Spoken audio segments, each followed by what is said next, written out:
Hello and welcome to another COMP3218 game design and development video for the University of Southampton. Today we're going to be looking at some more students' coursework. My name is Tom Blount, I'm one of the lecturers on the course, and I am joined here today by... Hi, my name's Callum and I'm one of the demonstrators on the course. Fab. Callum, could you tell us a little bit about what we asked the students to do for this coursework?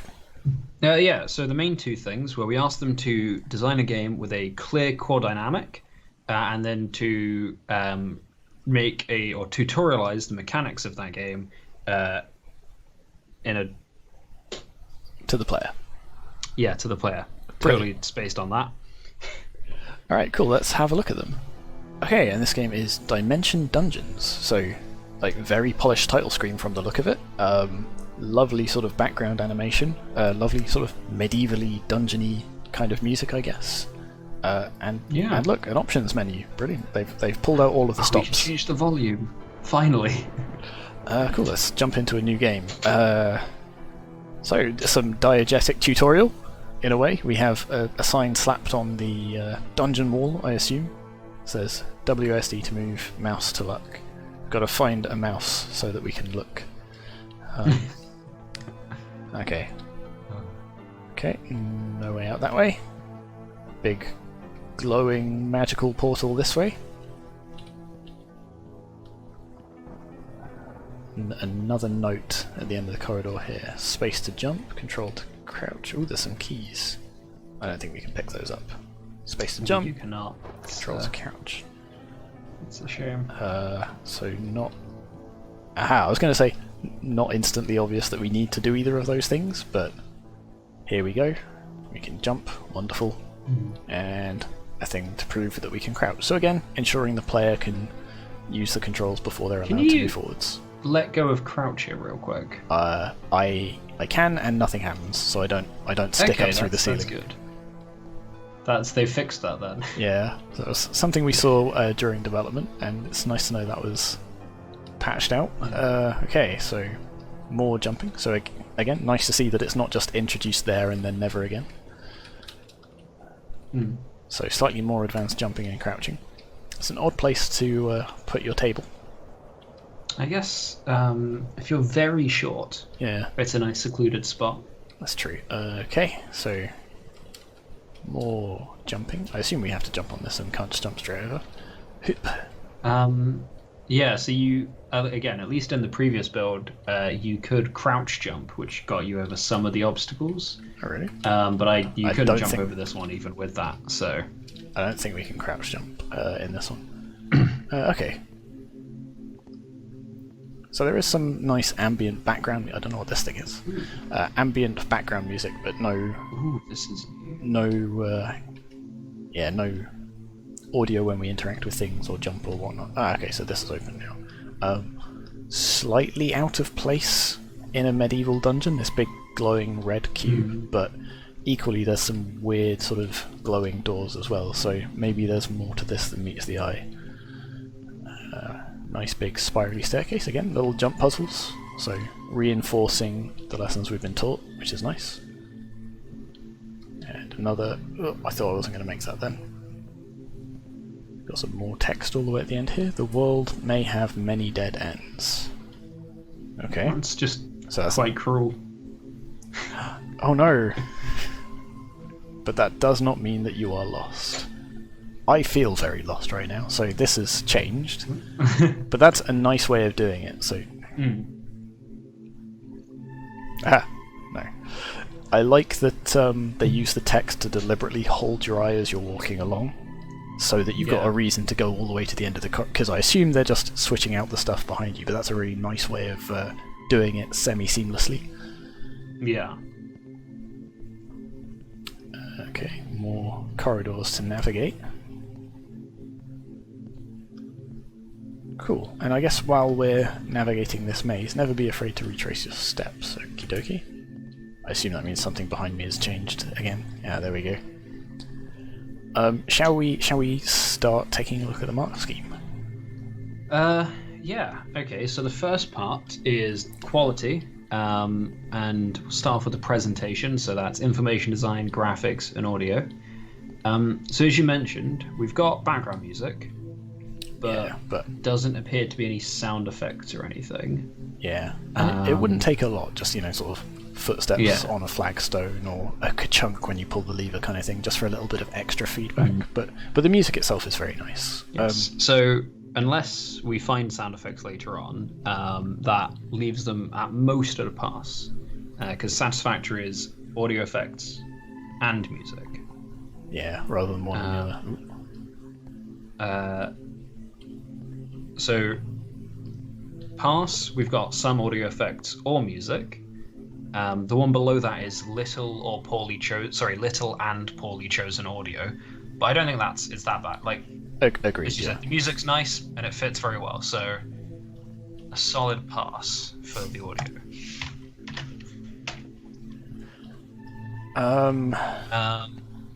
I guess graphics is the next easiest one to talk about. Like overall, graphically very, very pretty. Like the lighting effects of all the different torches. I don't like this. Do it. I mean, yeah. Oh, this is completely different to what it was before. Whoop. What? Okay, no fall damage at least, which is good. Nice. That's a nice little transition there. So yeah, the big glowy switches and doorways. Like they're definitely, what's the word? An incongruity with the sort of stonework and torches and stuff, but obviously deliberately so. It's not like, oh, we couldn't find a door asset or a switch asset. I think what this would hinge on is, as we go through the rest of it, like whether that kind of mixed futuristic medieval aesthetic is maybe just used magic consistently, or if it's used consistently throughout, so it's always the case that these specific like key elements of important doorways, switches, those kind of key interactable things, if those are always in that like very incongruent style, you could argue that it is still consistent. Oh, absolutely. And you could even argue that it is both consistent and effective, because if the point of them is to make it really obvious where the important interaction stuff is, they make it very obvious. Absolutely. I still don't entirely know what this big glowy archway symbolises, other than sometimes stuff changes when I go through them. But like maybe that will become clear. But yeah, in terms of the actual visual design of it, I really like it so far. You may not be able to see it yet. Oh, here we go. But the exit will reveal itself to you. Okay, so I feel like if we assume for now that it will be consistent, then we've got, at a satisfactory, we've got consistent graphics, which again, maybe. I'm back interesting. Here. Oh, and that trapdoor's gone. It's very mind-bendy slightly. Yes, I'm going to go this way instead. Yeah, so let's make that assumption. And in fact, I think let's just start by looking at excellent, because so far I'm really enjoying the aesthetic they have going. Okay, so excellent is consistent, effective, and appealing graphics. And to be honest, I think it's effective because, again, assuming the point of those is to highlight the important kind of decision and interaction point elements, they do it very well. Yeah, and again, the fact that we're in a world that does not seem to abide by physical rules, like having weird glowy portals and stuff, is a reasonable choice for highlighting that further. Okay, that just seems to drop us around there. Let's go this way again. That's changed. Interesting. They did tell me what the solution to this puzzle was, but I have forgotten. I'm getting anti-chamber vibes. Yeah, there was a lot of talk of anti-chamber in the labs when we were discussing this. Nope. And yeah, I think they're also quite appealing. The This is different. I don't know if I managed to do that on purpose. Let me see if I can do that again. No. Okay, I think it might just be to do with the number of times we've been through it. I'm not sure. I do remember something about them saying something about like having to walk backwards through doorways sometimes. But yeah, so if above excellent, we would have consistent, effective, and thematically resonant graphics. So this is an interesting point, because I can see ways that you could use this in a way that would make them very thematically resonant. The question is whether or not they've done that. So, as an example of what you mean by thematically resonant, what... So, like, obviously with this, you've got these very bizarre puzzles where the world's changing around you. And so you kind of have this idea that, like, the game designer, for instance, is messing with you. And you could use these kind of seemingly incongruous, like, magical or futuristic seeming elements of the world to kind of build with that, with the idea of maybe there is someone in, like, diegetically messing with you, and this is like a kind of simulation type thing, and these are indications of that. But I don't know if that's what they're doing or if that's what they intended. This is different again. So I don't know how much of that is me projecting this idea onto the game. I think for now, let's put it halfway between the two there. Okay. And we will... I think we've progressed. I'm not sure how. That's not bad. Okay, information design.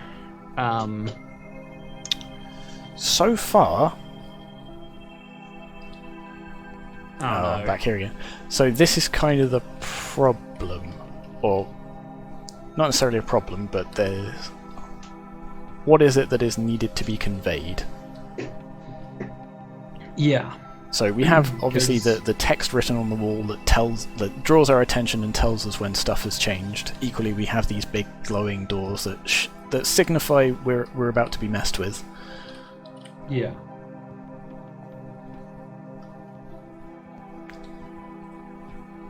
But there's no huge amount of feedback when something has changed, other than exploring it and realizing that it has become so. Which perhaps, again, is by design. Okay, so walking backwards through that without looking through it first definitely has had an impact. Or possibly has had an impact. I don't know now. I'm questioning everything. Which one did we go through previously? I was looking at the mark scheme, I can't tell you. So I suppose that this is the thing. Like, this is... there's not, like, health to keep track of, or ammunition, or like a kind of world state. Like, it's just where are you, and that is. And not knowing that is clearly, kind of. But kind of. Yeah. The point is that you don't really know, so it's quite hard to tell. I suppose you could argue that it'd be nice if, like, when you, like, solve a puzzle or get, like, through one of the challenges. If you got like some kind of, like, a little jingle or a sound effect that was like, yes, you did the correct thing, you've moved past this section. But it's hard to tell if they've got something like that, because I don't know whether or not we've finished the puzzle yet. Yeah. Okay. So if we look at satisfactory, we have most key information is shown. And... the issue with this, I think, is just that there's not that much key information to be shown. Ooh, we have. This is a new room. This is new, yeah. I agree. I think it is very tricky to a bit of a graphic. I don't think that's meant to be there. Let's ignore that. Do not look behind the curtain. And a good would be we're back up here again. Or possibly. So you could. So we had one of these before. So it's possible that this is this the end of a level kind of thing? Yeah. Yeah. So I guess. And the floor's changed. Yes, we're going deeper. So I guess this is that information design. What just happened? retracing your steps isn't the same as going backwards. I can't jump over this thing. Interesting. Okay. Nah. So I think that is never going to not start over. Ooh. A weirdness was supposed to happen, and I think I was in slightly the wrong place for it. Yep, so that's changed. But this is now open. Yeah. Should we come back to that when we've seen a bit more, and maybe have discovered more information to be conveyed? Yes. Tentatively, like we have said, the important things are those glowing things. Like the red switches are fundamental to solving some of these things, as are the glowing portals. So in that sense, I think they have a good sense of information design. But let's revisit it when we've seen more. So next is meaningful play, mechanics, controls, and bugs. Which I think is again going to be a bit interesting. So in terms of the mechanics, you can walk around, you can hit switches, and the world shifts around you. Yes. Is there anything else that we're missing? Not evidently. So obviously, I'm not enjoying this bit. So I think I spoke to them while they were developing it, and part of the reason for these doors is they do hide these sort of transitions where you get teleported from one place to another. So the fact that the door is closed means you can't see the other side of it, and the other side of it only appears when you are moved to it. Yeah. So you could see the other side, but that was too complicated. Which is a very clever and innovative solution for the problem that they found themselves faced with. Yeah. So going back to the mechanics, yeah, you're right. There is there's a relatively limited set of mechanics that I have control over or appear to. As in, I can move, and the way in which I move through the rooms determines where I end up.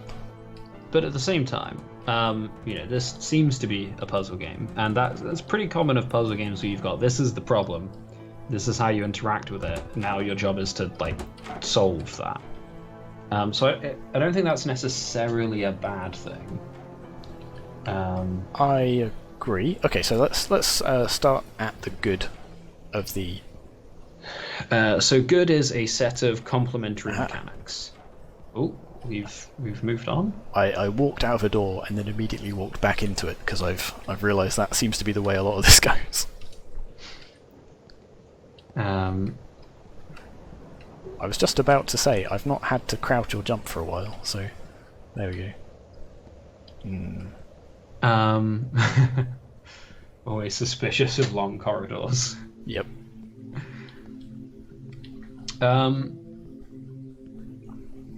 So yeah, it's suspicious of corridors, but not jumping into bottomless pits. It seems. So yeah, a good for mechanics would be a what? Good is a set of complementary mechanics, and again, I think as with some of the others, Sorry. As with some of the others, part of the issue here is that because it's a relatively small group of mechanics, it's kind of hard to discuss how complementary they are and if it counts as a set. This is true. A lot of the sort of mechanics are to do with the rooms themselves shifting rather than, like I say, my actual controls. I would say yes, there's a set of mechanics. There's movement, there's switches, there's rooms shifting and changing, there's portal doors, there's I think there's a set of mechanics, and they are certainly complementary in that, again, all of them are about trying to navigate this weird space. I think my question, or rather the thing for me regarding that is, do the switches and these doors interact in a meaningful way? So we will talk about when we get to meaningful play, I guess. This is which is meaningful play. Perfect. Because I have found for a lot of this, I am not necessarily making choices so much as I'm just blundering through doorways and hoping. Yeah. Because of the inherent weirdness of the I don't trust this. because of the inherent weirdness of the space, it's difficult Yeah. to make predictions and plan. All you can really do is experiment and see what happens, and that worked interestingly for the glowing portals that seemed to change depending on which way you walked through them. And again, that's only partly because we made the assumption that we could turn around and walk through them. But when you're in a room that is just full of several identical looking doors, Yeah.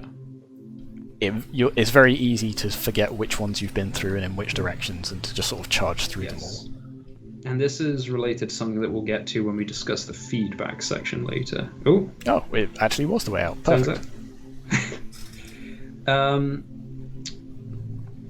Okay, so So, what would be a good sorry, for so this? you were saying you were happy to say a set of complementary mechanics, but it's definitely not a wide set. Or is it a set of consistent mechanics that are not necessarily complementary? I would I would say they're complementary. All of the mechanics are involved with the Okay. same process.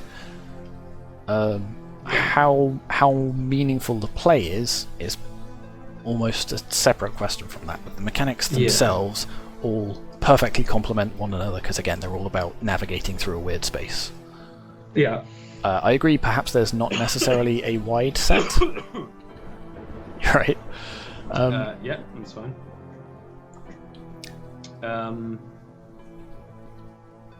With the controls then, Controls, smooth, usable, Yeah. like relatively intuitive, well explained in the tutorial.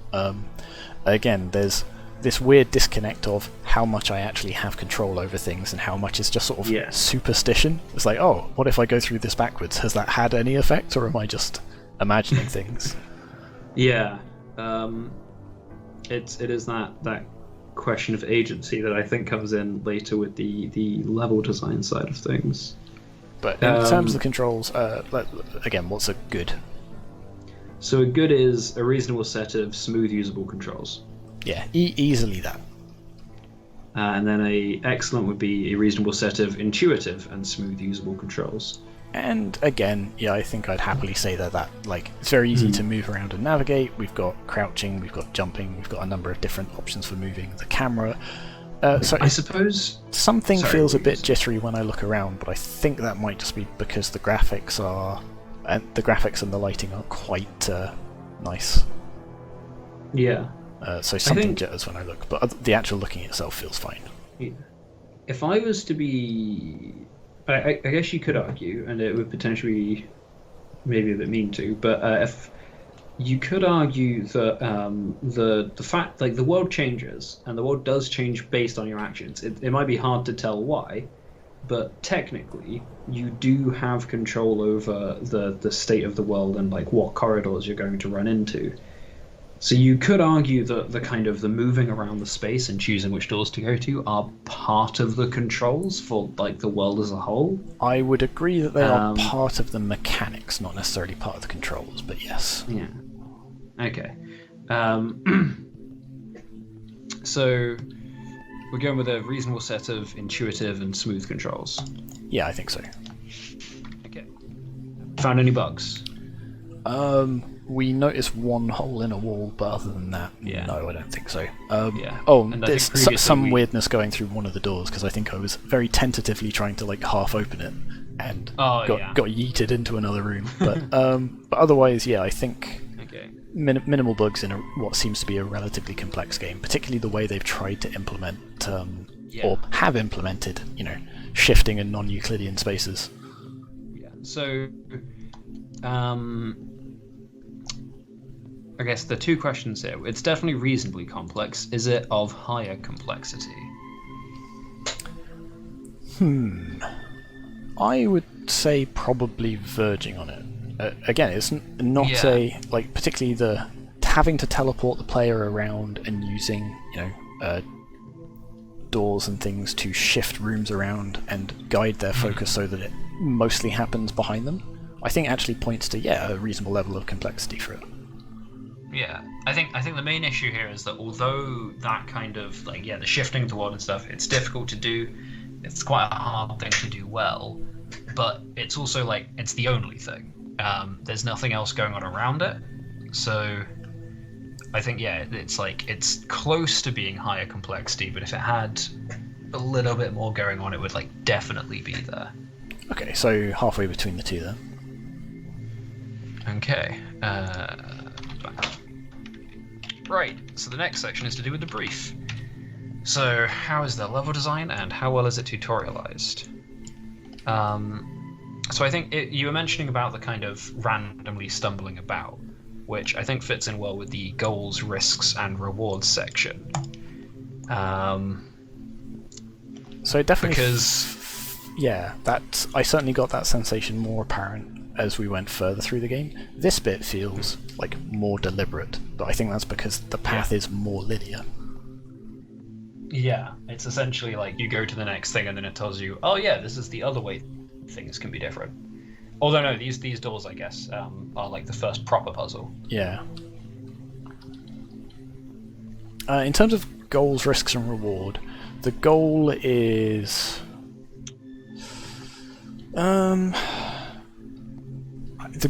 progress. Yeah. Wait, like get through this, get out of the dungeon effectively.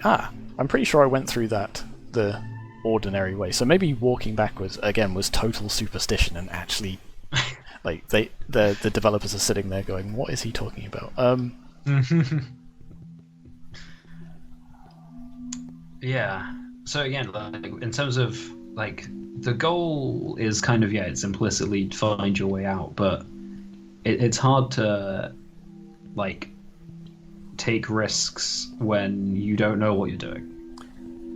Well, there's also, as far as I can tell, no risk. Like, my progress is I guess never the risk is I did that a lot put back faster to the this time. start I don't of know the puzzle. how. Yeah.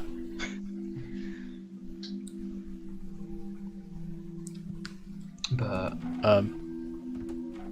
oh, you can see Now the door that's closing. interesting. I think because I actually sort of committed to going through that, I don't know if that was intentional. I hope it was.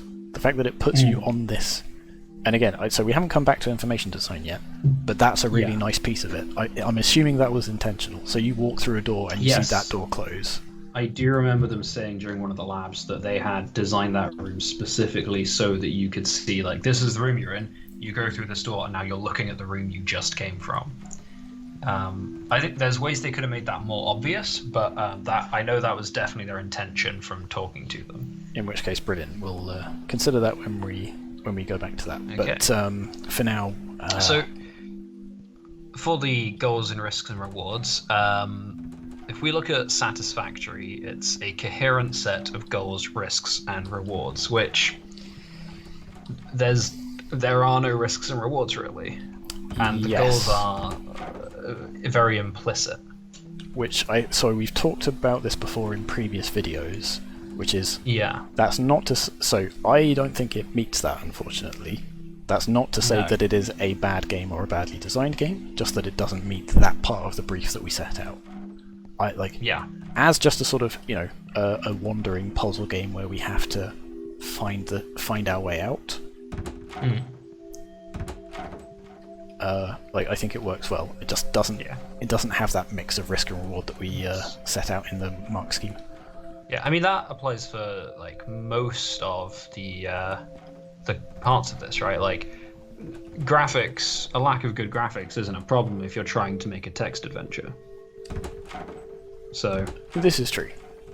But before we go down the rabbit hole of whether text constitutes graphics, in terms of the mark scheme, so a pass would be A limited set of goals, risks, and reward, and I think that because there are no risks or rewards, and like you've got the goal, sure, but like that's it. You've got the one. So if we look at the one below it, it's incoherent or very limited set of goals, risks, and reward, and it might be more towards that. It's whether we consider sort of progression through the levels as like an inherent reward. I think the issue with that is that like the progression through the level is also the goal.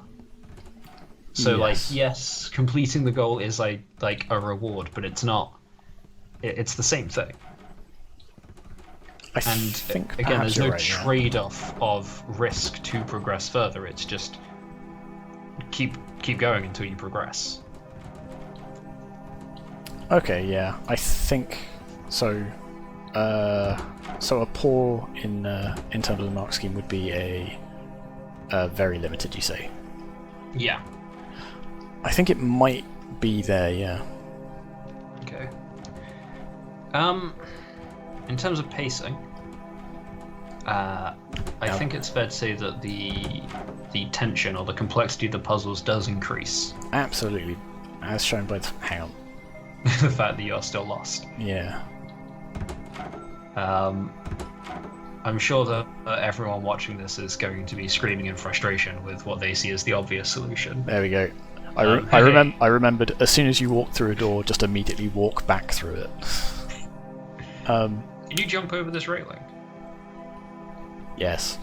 I'm sorry. There we go.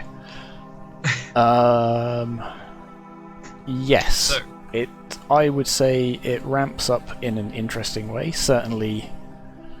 yeah, it definitely increases. We have interesting phrasing here because the next one is tension rises over time in a coherent pattern. And it's... I don't think anything about this game could be described as a coherent pattern. Like, if anything, it is deliberately incoherent, and that's... Yeah. honestly almost kind of a problem. So like I say, that when we get to this stage of the game, it becomes very much a case of blindly wandering through doors in various I suppose this is the kind of thing that you could like, if you wanted to, you could crack out the pen and paper and like sketch out the graph of how things are connected. I guess. Sometimes I like that if a puzzle is complicated enough that I have to be like, wait, no, I need to write this down. But it's not friendly for certain. So going back, I guess, briefly to goals, for example, the fact that we can see this switch through this grate is a good sort of indication of like my current goal. Yeah, that's a good point. But partly due to the nature of the puzzles, there's no clear way to get to it. So I can see that there is a switch. It's kind of the only so I know that when I found a switch, I've probably accomplished my goal, but there's no real way to sort of plan or navigate or think about how to do, and that's kind of by design, but it makes it never mind.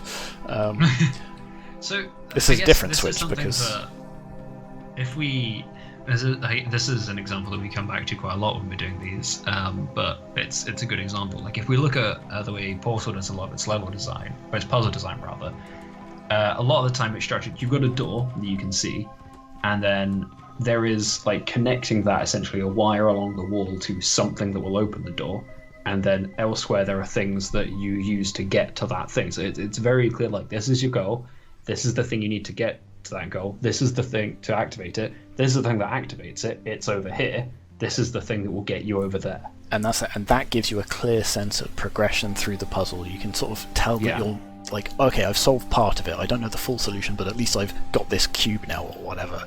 And this has that to a degree, with those, because there are two switches at the end, but I still have absolutely zero idea what they did, other than one is the win button. So we're saying tension rises over time, but it's not in a coherent pattern because you never really know how far away you are from the goal. Yes. Again, I think that's arguably by design, but it's difficult because, like you say, it's difficult to tell how you're progressing through it, even though you can tell that it's a harder level. Yeah. Like, you go from I have no idea what's going on to I've done it instantly, pretty much. Yeah, so particularly with those doors, the very second I went, I should go through one backwards, and it happened to be the exact one I needed. Okay, so next on the mark scheme is the tutorial. So I'm going to jump in at good. Yep. Which is a gradual explanation of gameplay and controls fully aligned with play.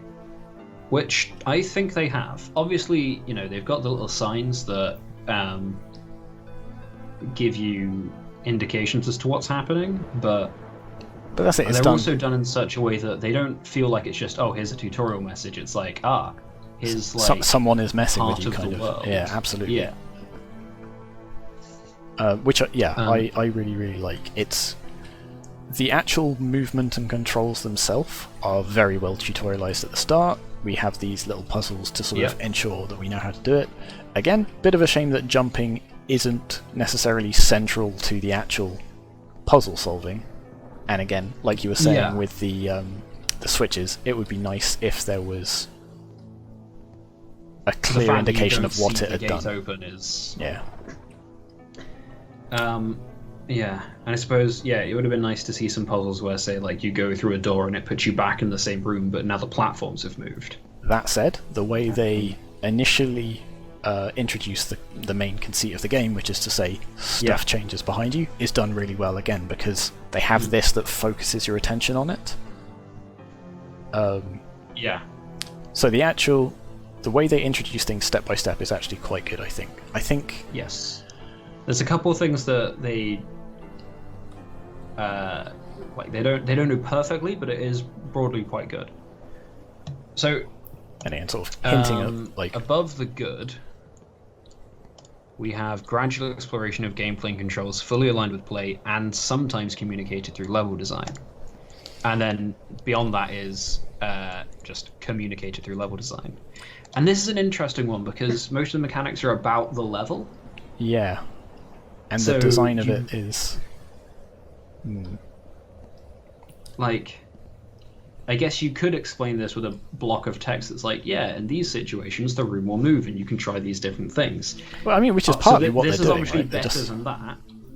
It is partly what they're doing. Like, this is a block of text. They're just spreading it out across a number of effectively revisiting the same room. But the fact that it's... in a way, the fact that it's in the same room but it changes every time solidifies it through the mechanics and the level design. Yeah. You could definitely do this much worse. And again, if you think about it in terms of teaching you about the different kinds of ways you can solve the puzzles, like you do have to, those do get introduced gradually over time in the levels. So I think I would say I'd put it at excellent, but it's not at the level of prizeworthy. Yeah, and I think part of the reason it's not fully at prizeworthy is I'm still not sure how I've solved some of these puzzles. Like, the main lesson I have learned from the tutorial is sometimes you have to revisit the same room multiple times, sometimes you have to retrace your steps to end somewhere else. I don't know whether there's more to it than that or not. Yeah, but again, I think that's more to do with the issues we discussed previously than necessarily the design of the tutorial itself. I agree. So yeah, I think firmly in the excellent for the tutorial. Okay. So, core dynamic. What do we think the core dynamic is? I would say spatial reasoning. I would as well. Where's their game notes? Here we go. They also say it's spatial reasoning, so that's good. I'm just going to have a quick scan of this. Okay, good. Clearly spatial reasoning, because the whole premise is navigating through this space. It's kind of an interesting twist on it because it is such an unusual space to have to reason and navigate through. The rules of it are not clear in a way that, like, with one hand takes away from their thing, because we are struggling to reason through it, but equally in another it solidifies it by confirming or affirming that navigating through the space is the key thing to be doing. Yes. And it is the enjoyable part of this. Like otherwise this game is a relatively tame, sort of walking simulator. Like, the jumping puzzles aren't particularly difficult or anything, but the fact that the space changes makes it fun to just walk through. Yeah. So one thing that I remember we had discussed when they were a little bit earlier on in the design process is that this definitely had a potential to end up being like an exploration game, where the whole point was like looking around and exploring the next part of the level and finding new things. I think there are some aspects in which you could argue it's still got quite a bit of an exploration dynamic. Like, Yes, You know, if it was... all of the solving of the puzzles leads you to a new area. So, like, your reward is, oh, here's a cool new space you haven't seen. But I think it is still quite firmly in that spatial reasoning like, equally, camp. if, for example, the goal was to, you know, explore all of the rooms and find all of the writings or whatever, you know, that would be the case, but it's not. It's about progressing to the next bit. Yes. Okay, so let's see what we've got. So, looking at good, we've got a clear core dynamic that is supported by the primary mechanics, which, yeah, I think is the case. Yep, I think so. The next one is a clear core dynamic that is supported by an integrated set of mechanics. And this is, again, where we kind of get to the point of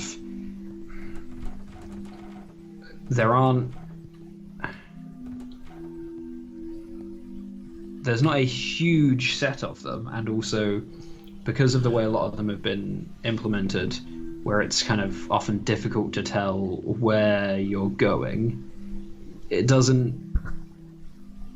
I would be inclined to say it probably meets it, because again, there are a lot of, like, I guess it gives the impression of having a reasonable number of mechanics. A lot of it is probably partly boils down to, in a technical sense, it's just the case that, you know, you walk over a trigger and end up somewhere else. But the way it is set up through the level design, so... yes. It's not a technical challenge so much as a design one. Yeah. So I would say it... I don't know, I would say it might meet that. What do you think? Well, like, thinking about it now, I've now not entirely convinced that it meets good, because again, because of the way a lot of these are designed, where you can very easily end up just kind of stumbling about with no idea what's going on, that actually detracts from the reasoning part of spatial reasoning. Like, if you don't understand enough about what's happening to be reasoning about it, it's not... That does detract from that as a core dynamic. But as I said, the weirdness and complexity of the space, I think, underlines that getting through the space is the fun, and that is, after all, what the core dynamic is about. Yeah, I suppose making it very difficult doesn't mean that it's not the core dynamic. Like, just because we're confused by how to get through it doesn't mean that getting through it isn't the point, I guess. Yeah, okay, that's fair. So yeah, I'm happy that it definitely reaches good. I'm not convinced it reaches... read out excellent one more time for me. So excellent is a clear core dynamic that is supported by an integrated set of mechanics. I would be inclined to say it's there. If you're not sure, how about we just put it halfway between the two? Okay, that seems reasonable. Cool. So then let's now revisit the information design, because I think we can quickly talk about that and say... Yes. I think the weirdness of the portals and switches is justified. I think it's clear that they're showcased because they're important. The other doors, although showcased that it's important and weird through that little balcony level that I really, really like, they're perhaps inconsistent with the weird glowy effects, but, you know, that's not the end of the world. Like, technical limitation of how they were able to implement it, and I think that's fine. So let's jump right in at excellent there and see what that is. Okay, so excellent is that all key information is shown clearly, and I'm not sure it's there. I think again, it definitely meets good where all the key information is shown, but I'm not sure. So part of this is by design, though, isn't it? I suppose, but like, there's a lot of stuff, like a lot of the rooms look very similar. And this is something, again, this will be brought up in the feedback, but this is something we spoke to them about during the labs, and they are laid out different. But I feel like, at least from watching you, it seems like it's quite difficult to keep track of where you are, just because it's hard to remember, like, wait, is this that room? Or I don't know, because they all seem to feel quite similar. There is variation between the rooms such that you know whether you're in a different room or not, but there's not enough variation that's immediately obvious. Like, for example, the room with the balcony and the water or whatever it is on the ground is so obviously different from the others, and like so distinct that when you end up on the upper level of it, it's clear that you're in the same space but from a different perspective, whereas the sort of... See, I didn't actually realise that. Where the first time you got up there, I thought, oh, sorry, wait, do you mean the one with the 2 doors and then you walk through the door and it shows you? Yeah, okay, sorry, I thought you were talking about a different room. Which... So I would say, yes, there could be... some of it could be shown clearer, and in fact, more variation in the rooms, or like a more distinct set piece in the centre of each room. So this is the room with a skeleton manacled to the wall. This is the room with a fountain. This is the room with a whatever. Like, to really underline which rooms you're transferring through, I think you're right, would probably improve it. So should we call that again between good and excellent? Yeah. Alright, cool. And then moving on to feedback. Feedback. Let's see what we've got. Oh, we've got quite a long list of feedback. We've got one thing is there should be a tutorial that forces the player to use all the controls. And in response to that, they created a slow-paced tutorial that forces the player to walk and then jump and then crouch and then do a mixture of all of them. Yep. Which, that's we've remarked upon being quite good, so that's definitely been a successful change. So they were then told, apparently the textures they had previously had made the player feel very lost. So what they did was they changed the aesthetic to be more realistic and set in a dungeon so that the player can use spatial reasoning to figure out where they are. Interesting. So again, kind of what we were just talking about. Yeah. Perhaps not enough variety or enough distinction in each of the different rooms to fully support that. But I will say, I think it feels like they've kind of missed the mark there, where it's like the feedback was the current design makes them feel lost, and they said, okay, well, we changed the design to a different setting. Perhaps, yeah. They haven't explained why those changes have stopped the player from feeling lost, other than it's a dungeon now. Yeah. We then have one of the points made previously, that they at the point had kind of 2 different core dynamics competing with each other with the exploration and spatial reasoning. So to focus on spatial reasoning, they made the levels smaller and more compact, and like the different areas more tightly linked together. So it's more about working out how to get through the space than like finding the holes, getting through, like finding every part of it. Which I think is good. I agree. I think that is better articulated than the previous one. Like, there are distinct areas that you're progressing through rather than a large space that you're just sort of haplessly wandering through. Okay.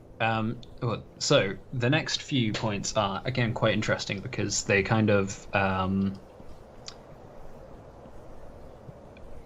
related to other things we've remarked on. So the first two we've got here are the rooms all feel very similar and it's easy to get lost, and their response was that they've added very distinct landmarks to the rooms, such as coloured objects that make it memorable so the player won't get lost as easily. Which we remarked upon exists, but are perhaps not distinct enough for us. Yeah, like they've made an attempt, but it's not been very successful. And then we've got kind of 3 that work together, which is you need to make sure we have something to actually teach the player, because apparently their mechanics are fairly simple, but they get complicated when you combine them. The next point of feedback is we might have too many mechanics, which is interesting because those two are... Do they explain... literally opposites. Yeah, do they explain that at all? So they say that in terms of the mechanics are fairly simple but get complicated when they pile them on top of each other. So we should teach the player how each mechanic behaves on its own and then combine them together and teach them how they work in conjunction with others. And then in response to the number of mechanics, they say that they've stripped down mechanics to focus on the changing walls and objects and teleporting doors. They don't say what they've stripped. I don't remember from talking to them what else there was, but... Yeah, so I'm trying to remember... That's kind of interesting. I'm trying to remember the feedback that we gave them during the lab sessions. I don't remember what they said when they... in terms of too many mechanics. I can see that, for example, the mechanics that they've got, like, again, the deliberate weirdness of the space is a difficult one to teach to players. I don't necessarily know if that means there's too many mechanics, though, rather than you just have to be careful about the ways in which you combine them. We also then have, it needs to be clear what actions affect the environment. So they said we will teach the player each specific mechanic and how it affects the environment, so it's clear to them what's going on.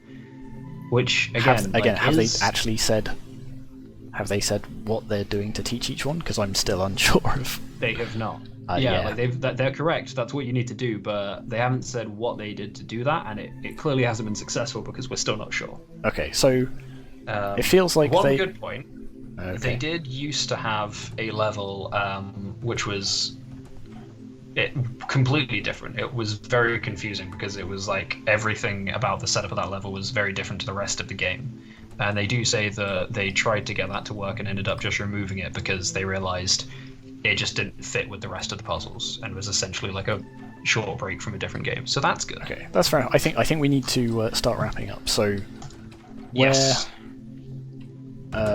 So let's start with a satisfactory this time. Where do we go from there? So satisfactory is that feedback was addressed and the changes have been somewhat successful. I might be tempted to push it towards feedback was addressed, but changes had limited success. Yeah, it's tricky because they had a number of different bits of feedback that they decided to discuss. Some of it articulated better than others. I think I would lean towards how much of that feedback was to do with it being people getting lost and it's not being clear what's happening. I think that in particular they've struggled to find a way to solve that problem. I agree. So I think okay. Yeah. Let's put that there, and then that brings us to a pass. I think it is time for us to move on to our next game. Okay, and this is Star Shooter. So nice title screen, relatively simple, but does the job. Let's jump right into it. Okay, so we have a bowling ball with a green dot on it and a star. Can't use W, A, S, and D to move. Can't use the arrow keys. If I click, oh, something happened. So I had 3 moves and now I've only got 2. So if I click, okay. So I've run out of moves. So not the ideal introductory lesson, this, because it has not told me how to control the game. Let's. We can skip. Oh, I skipped the level. Let's go back and start again. What if I click and drag? Okay, so I can click and drag. So I'm going to go this way, and that pushes me the other way. Okay, so yeah, already not thoroughly well tutorialized controls, but I think we've at least got some of it now. So actually drag. So it's basically a bit like golf. So we're going to hit it this way and try and get the star. There we go. We got 2 stars. Oh. Despite the fact that we only picked up, I guess it's because we.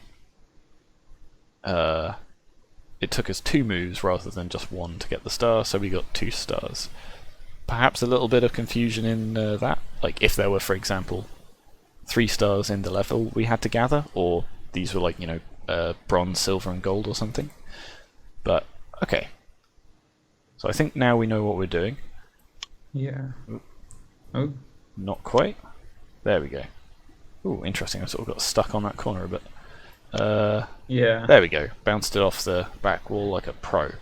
I would have thought, given that we've got that kind of like ball-shaped projectile, like it kind of made me assume that you'd get a little bit of you like roll stop or something. Dead, don't you? On the there we go. I'm not sure how you do that and get 3 stars. Oh, here you go. Each ball has different properties that you can take advantage of.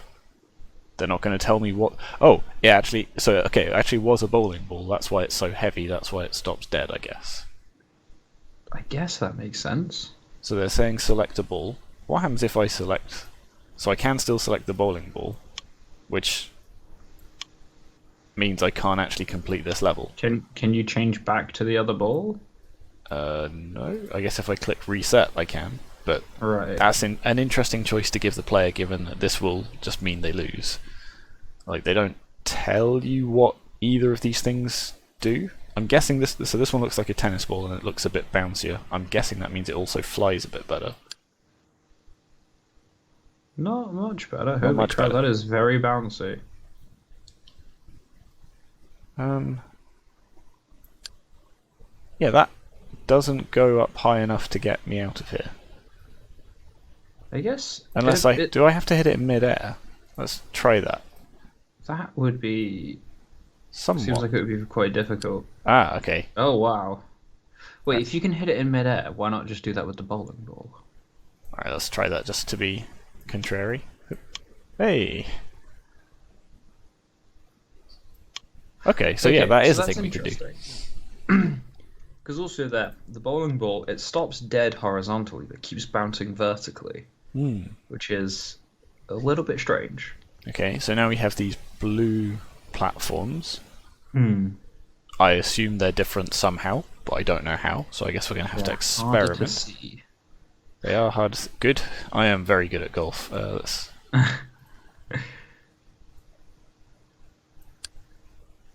Great.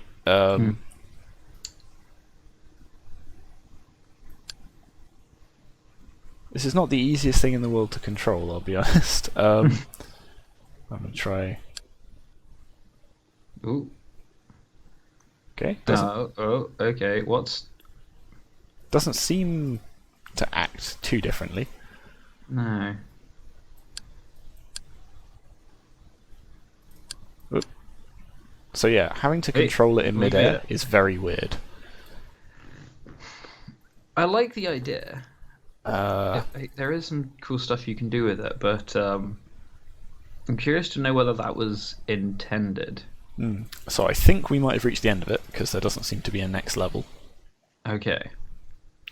So I guess let's restart it and take a look at it in terms of the mark scheme. Ah, okay, so once we've completed some levels, we get a level select screen. That's a nice bit of polish. It shows us how many stars we've got. Bit of a sort of chance for replayability and that kind of thing. That's sort of nice. So yeah. Okay, so let's get the capture mark scheme up. So the first part of this is the presentation. So information design, graphics, audio. So I'm not certain. Is there any audio? There doesn't appear to be any. Oh wait, no. There's no background audio and stuff. When I actually hit this, there is like a little bit of feedback, but that's about it, I think. Okay. Let me reset this, and I'll see if there's one where we get the star as well. No. So it's just when you hit the ball, there's like a little bit of feedback. So there's like minimal audio, really. Okay. Which is a shame, because again, like little bits of extra feedback, or just a tiny bit of background music would sort of help really sort of theme this game. Like sort of just like I say, audio feedback as the ball bounces, or when you pick up the star, things like that can be really nice. Would you say the audio is well suited to it? Is it well chosen? It is, but there's like so limited amounts of it that I don't think it quite reaches that level. Okay, maybe we'll stick it halfway between, I think. Because if it's not poorly chosen, then it's not as bad as a poor. But yeah, exactly. But it's the absolute bare is literally, as far as I can tell, one sound file. So, as far as the graphics go, this may be. I don't know if you think this is overly harsh, but I think the graphics are actually quite inconsistent. They are.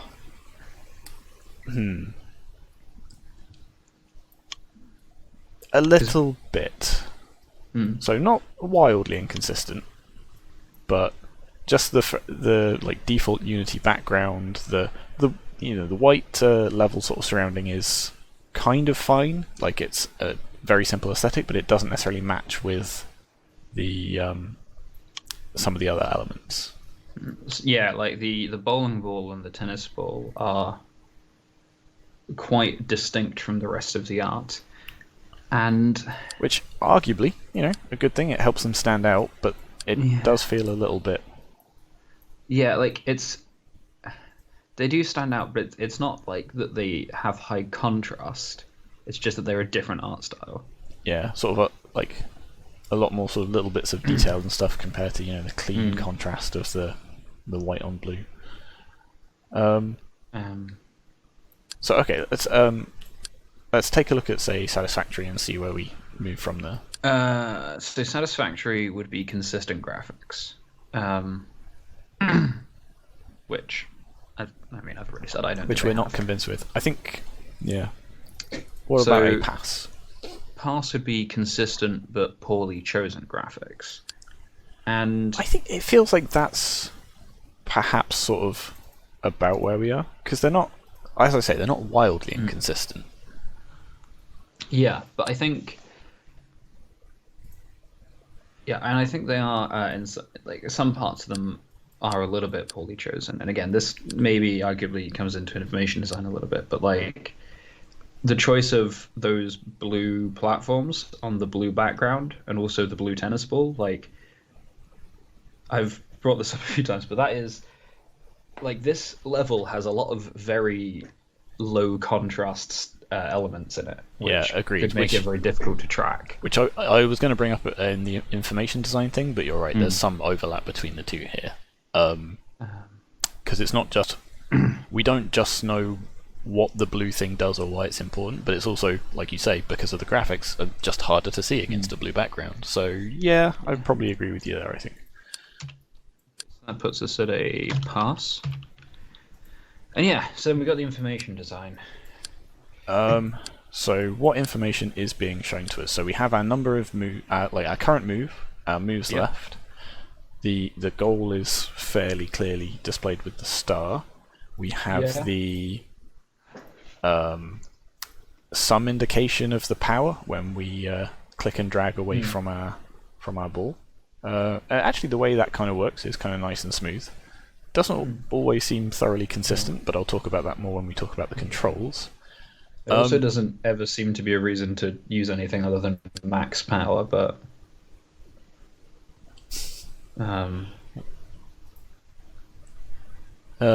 here we're told that there are two different types of balls, but it doesn't explain why. Again, that's sort of really the tutorial, I guess, in terms of the information design of the actual things.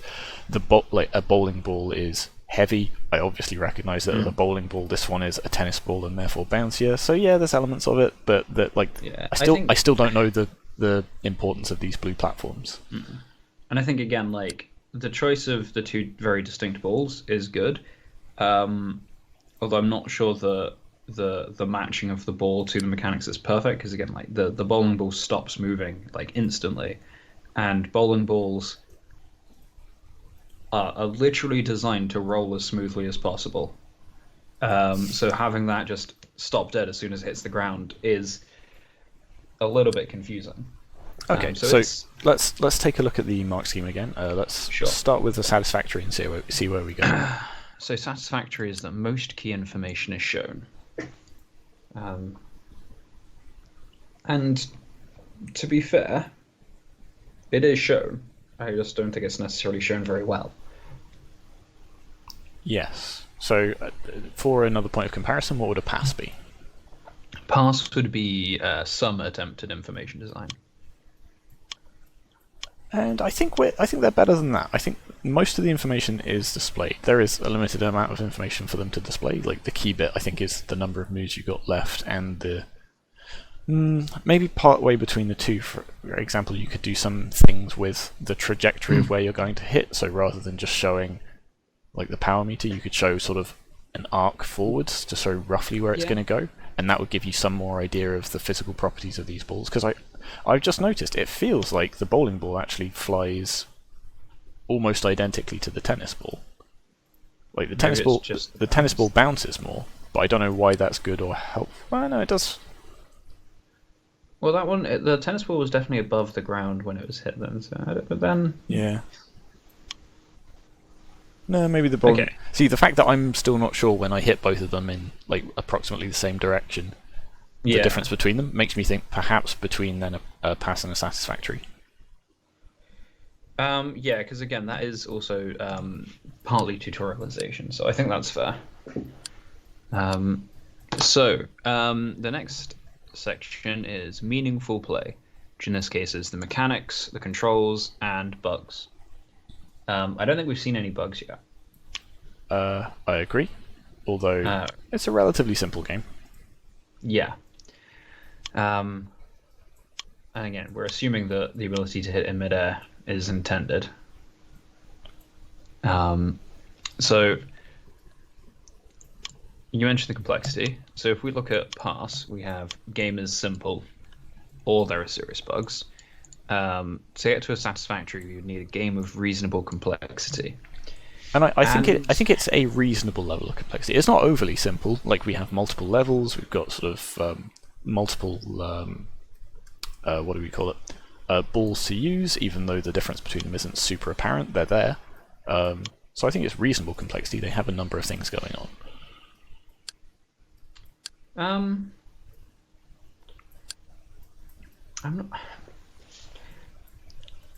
I don't really agree with that. I think it is quite simple. Like, if we look at it in terms of the mechanics we have, right? You can choose between two balls, you can hit the balls, and you can pick up a star. There's really not much going on. This is true. I mean, so there's more to it than that. They slightly more to it than that. They have like a level select screen. It displays your previous scores and things. There are other things that, for example, could have gone wrong. But okay, perhaps it's not as complex as it could be. So perhaps halfway between the two there. Yeah. Okay. Let's. So then we've got that does kind of tie in with mechanics.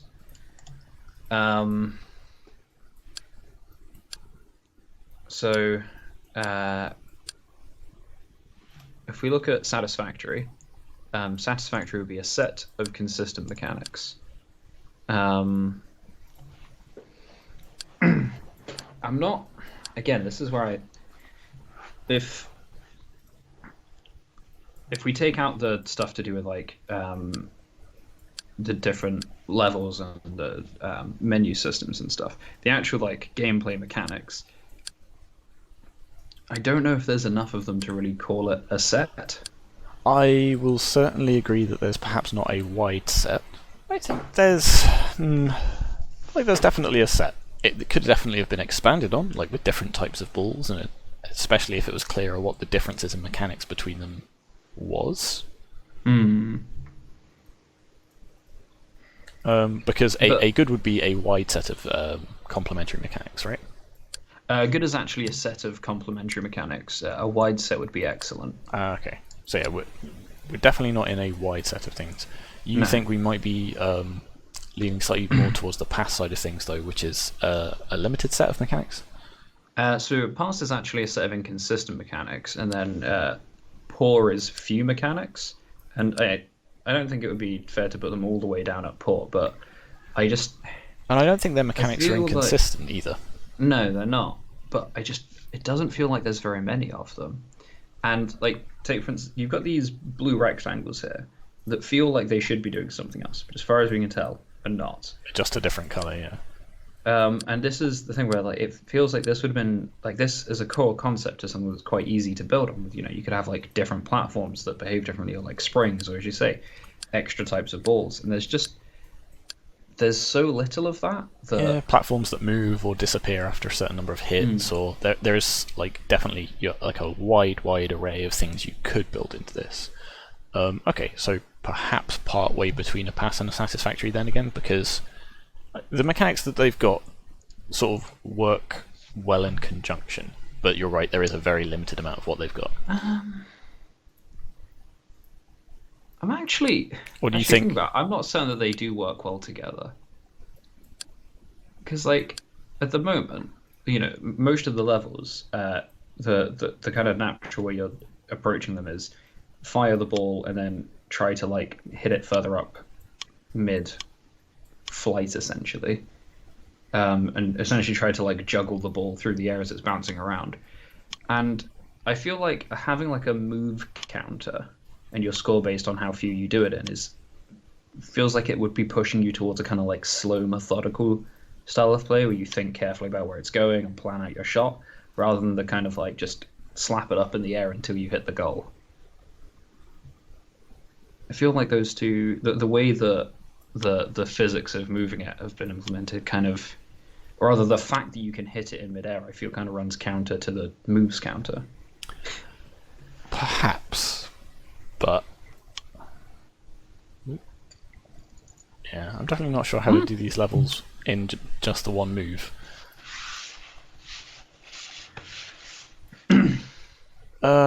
Okay, so you feel quite strongly that it should be down at the pass level.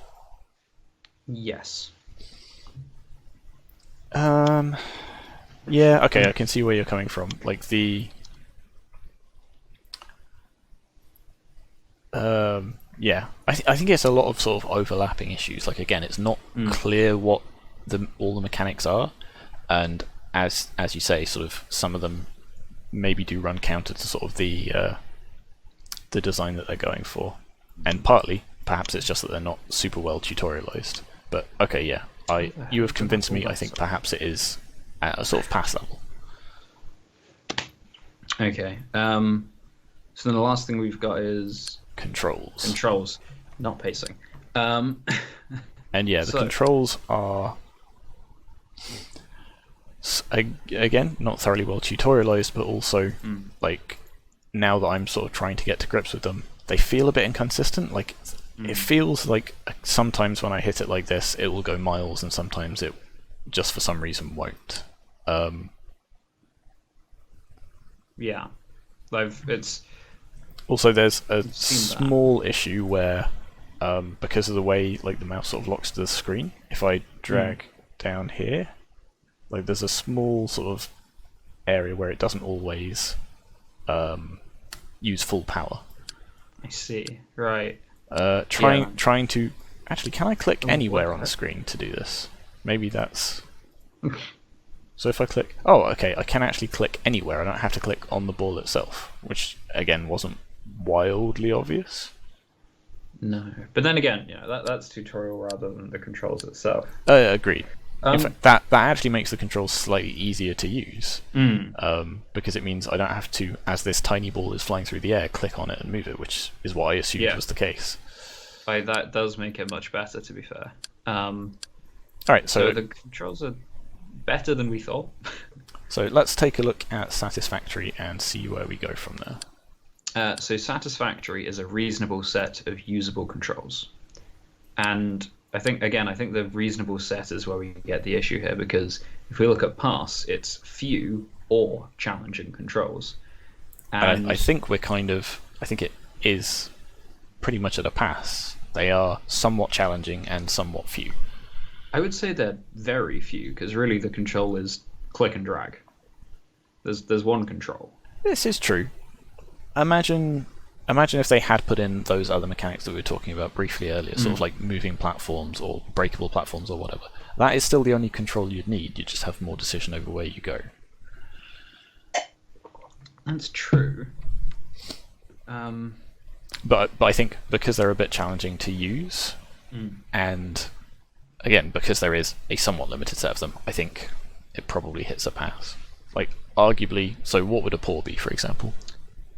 Poor would be limited or difficult controls. And again, this is the thing, like there is pretty much only one control. So we can look at it in terms of like the controls don't limit the way we play, if that makes sense. Like the controls are comprehensive for what their game is and what their levels are designed as. That's true. The problem is bits like this. There is no need for more controls. Yeah, the problem is sort of areas like this where actually getting the ball to go where you want is proving challenging. Okay, so a pass then.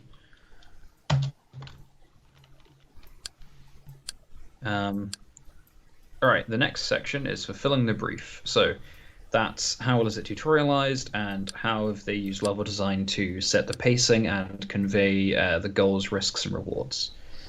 And I think this is particularly where this example might struggle. So there is virtually no tutorial at all. If we go, they do tell us that the balls do different things. Although we still don't know what, other than the tennis ball is a bit bouncier. And I don't know why that's helpful. But it took me... It also seems to go further, but in this current situation, we haven't seen any levels yet where going further would ever be a bad thing. Yeah, but even where it's necessary, so I can complete all of these with just the bowling ball. True. But also... Well, I suppose to get that high score, maybe. But then why can't I bring the tennis ball back to this level? Because there's no way I can't get 3 stars on the easiest level just because of the mechanics I've been given. Yeah, that is... Okay, so in terms of directly tutorializing what is supposed to happen, virtually absent. Like, it took me 3 attempts to even understand how to move, let alone how to move how to move well. In terms of the... Obviously... Sorry, what I was going to say is obviously, you don't want like a wall of text telling you every single thing, but especially in a situation where there is just one control you need to remember, that click somewhere, drag, let go. It's fine to just like stick some text down saying, this is how you move the ball. So in terms of the actual level design, there are some concepts that they have introduced relatively well through the levels. So for example, this level is almost identical to the first level, but there's a pit. So we actually have to solve it in relatively the same way, but prove that we can sort of clear this jump in one thing. There are elements of that are pretty good. Part of the problem again is some of the perhaps inconsistencies with using the controls. It's not clear what they're trying to teach us in certain things. So are we supposed to be demonstrating that we can hit it in midair? Are we supposed to be demonstrating that we can bounce it off of something? Like this one in particular, like I said I was going to do this with the bowling ball, didn't I? Like just sort of ignoring most of the level and just trying to hit it in midair and go straight up the side seems to be the best solution. There we go, like that. Yeah, and that's the thing. Like they also, they do have some levels that are clearly like, you need to show that you can do this before you can pass. But they never explain, for instance, what these blue blocks are. The fact that you can hit it in midair. Even the ones that are like seem to be trying to attempt to teach you, like, oh yeah, look, you can go over things, and there are pits that you can fall down. They don't really do anything to actually like teach you that. It's more just, oh, here's another challenge. Like, I would argue that's really more of the pacing than any serious attempt at tutorializing. Okay, so again, let's consult the mark scheme and see where we are. Sure.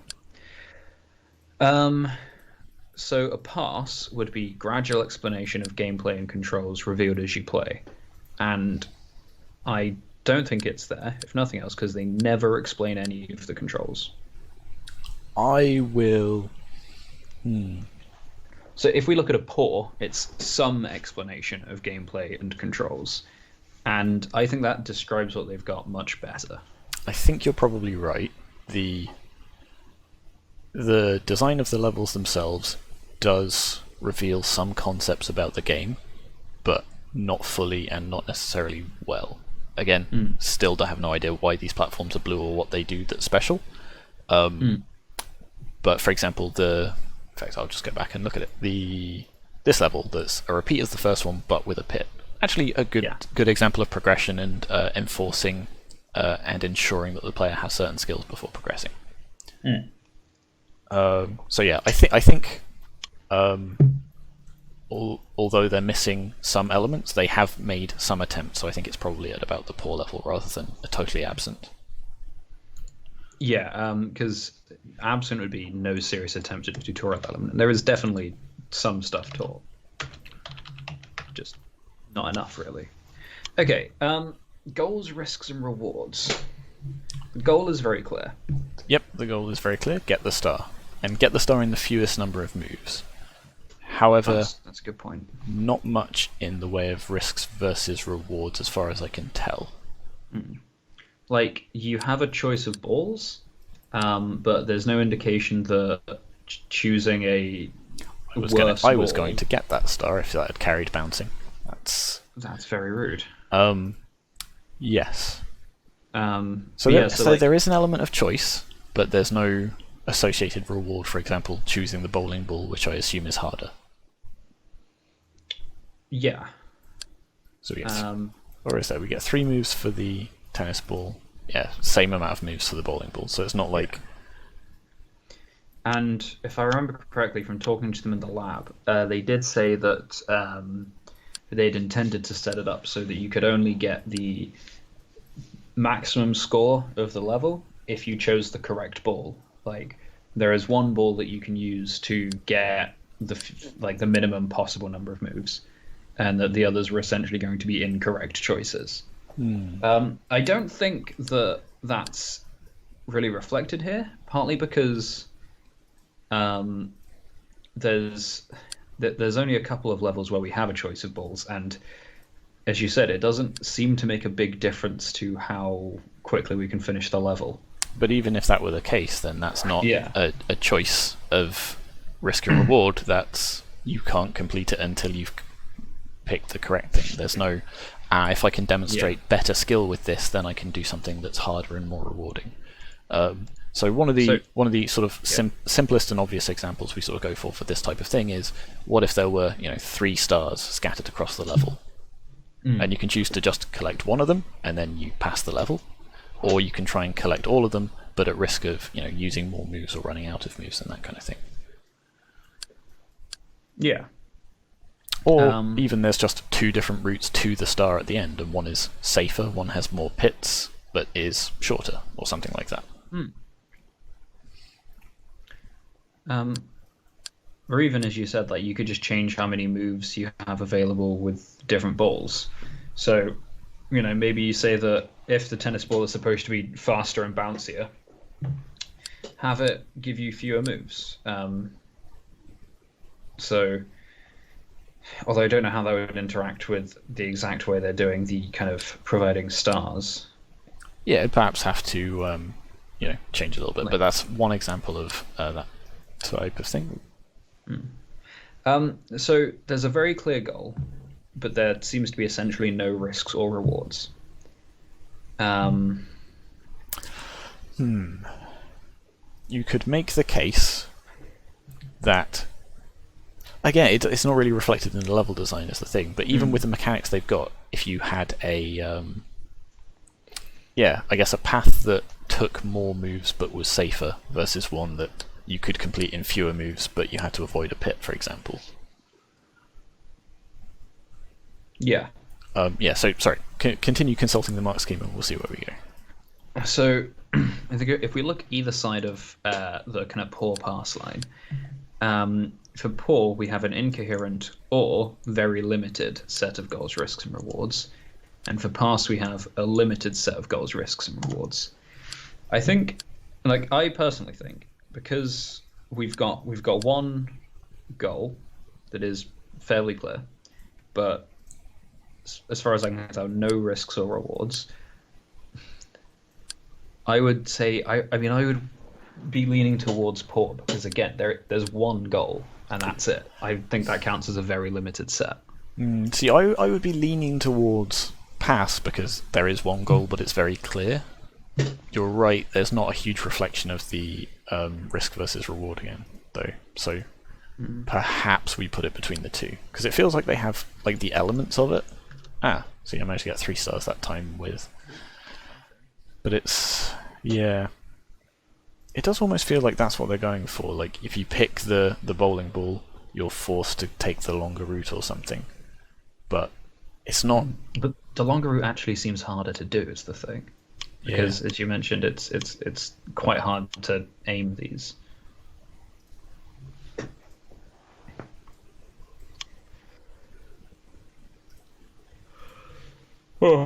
Right. So pacing.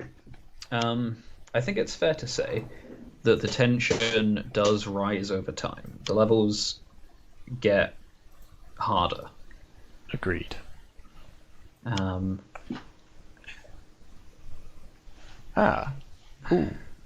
Have I just found out what these blue platforms do? So the bowling ball does not stop dead on them anymore. Ah, that's interesting. But it's so difficult to get it to actually land on it, because it's the only time in this game that I've had to not just smack something at full power.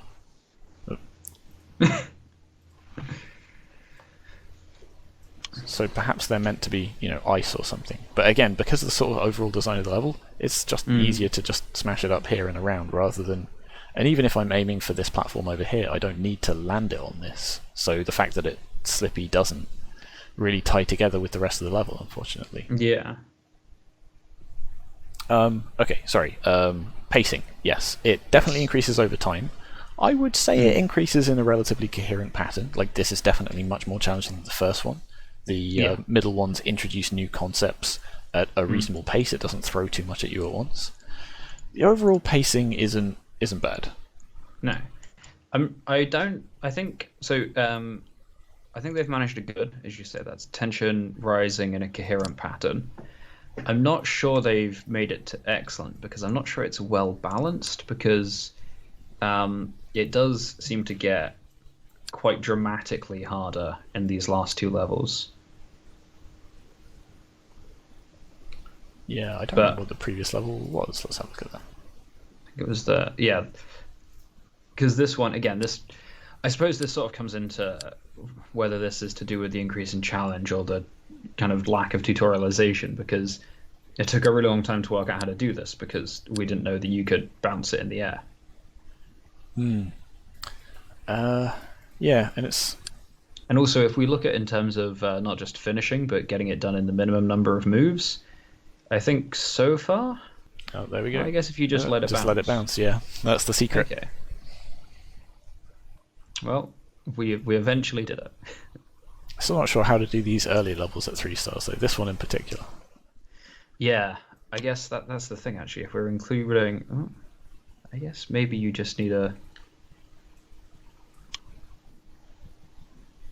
Yeah, if we're including the kind of getting the full marks as part of that difficulty curve, you could argue that these early levels are actually harder because you don't have the tennis ball. But there's a difference between harder and just plain impossible. So it does seem to be impossible. What if you try to... because it starts a little way above the ground. What if you try to hit it before it drops that far? Okay, that just doesn't work. Yeah, that's the thing. When it's already in motion, I think this is what I was talking about with the controls seeming a little bit difficult, in that when it's already in motion, you don't seem to impart as much force to it. Presumably because it's going down and I'm trying to hit it up, and I have no idea how I did that. I was just randomly clicking that time. I was looking at the marks scheme, so I don't know. Okay, well, we'll watch that back later. But yeah, okay, so I think we can fairly say that the pacing is good, and we should move on to the next bit. Okay, yeah. So the next part is the core dynamic. What would you say is the core dynamic for this? I guess spatial reasoning? I would guess the same. Like... Yeah. I don't really know what else it could be. I think the only reason I'm kind of cautious about that is that there doesn't actually seem to be much reasoning so much as just kind of try your best to slap it into the air. It's a form of reasoning. It's high-speed reasoning, let's call it. Okay, so what do they describe it as in their game notes? They have... Yep, they have also said it is spatial reasoning. So that's a good start.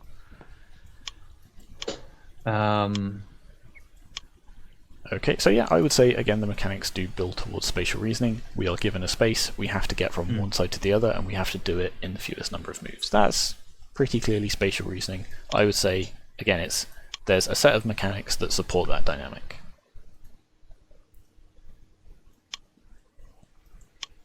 Yes.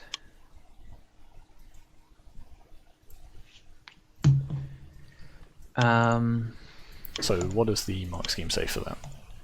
Okay, so if we jump right in at good, we've got a clear quad dynamic that is supported by the primary mechanics. I think we're solidly at a good there. So what would be needed for an excellent?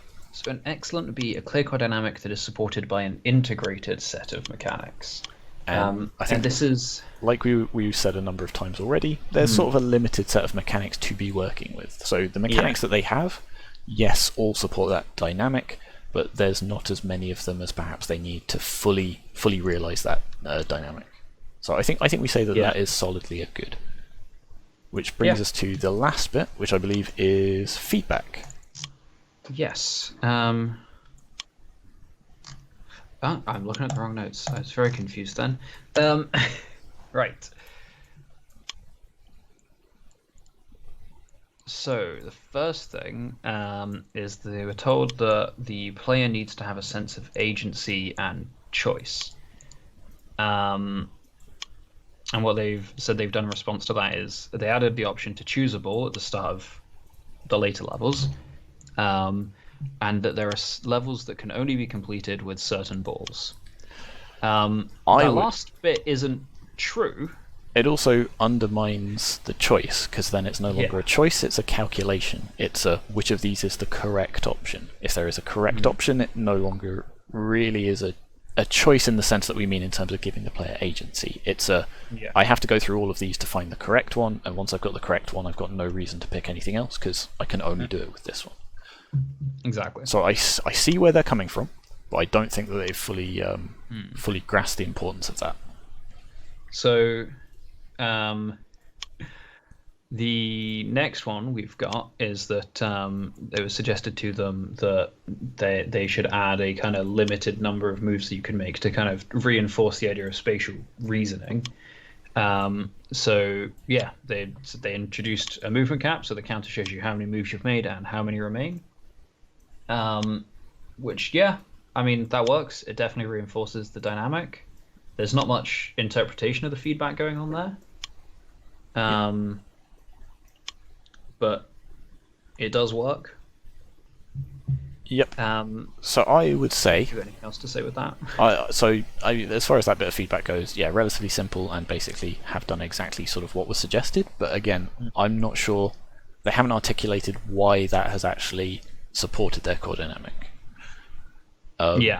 Even though it probably has. I think overall, they've made a number of changes. Oh, okay, go ahead. So another piece of feedback they were given was that the tutorial should be gradual with minimal text. And so in response, they said there is no text. Minimal is not the same as none. The tutorials are just easy levels with lots of moves to allow the player to experiment with balls and materials. So 3 stars. As I said, minimal is not the same as none. No. Obviously, you want to be careful with how much text you use within these tutorials, but it's important to make sure the player understands how they're meant to be controlling things, particularly if it's a somewhat non-standard way of controlling something in a game. Really... In terms of their actual level design, as we sort of already said, that bit is quite good. The sort of introduction of some of the mechanics through the level design they've done well, but it's not explained well enough, so perhaps they could have used maybe a little bit of text to do that.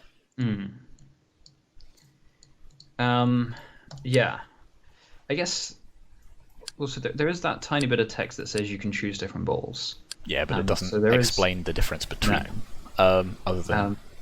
But that's as you say,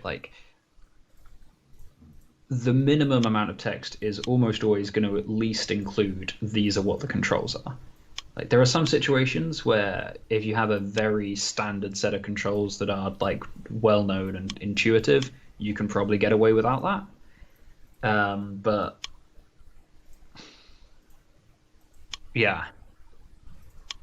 okay, so in terms of the feedback and the mark scheme, they have they've taken some of the feedback on board. It's not all been well articulated, and not all of the changes they've made have actually improved the game. So, yes. So This is interesting. So I think if we start at the pass, we have feedback was addressed, but the changes have had limited success. I would say that's probably where we are.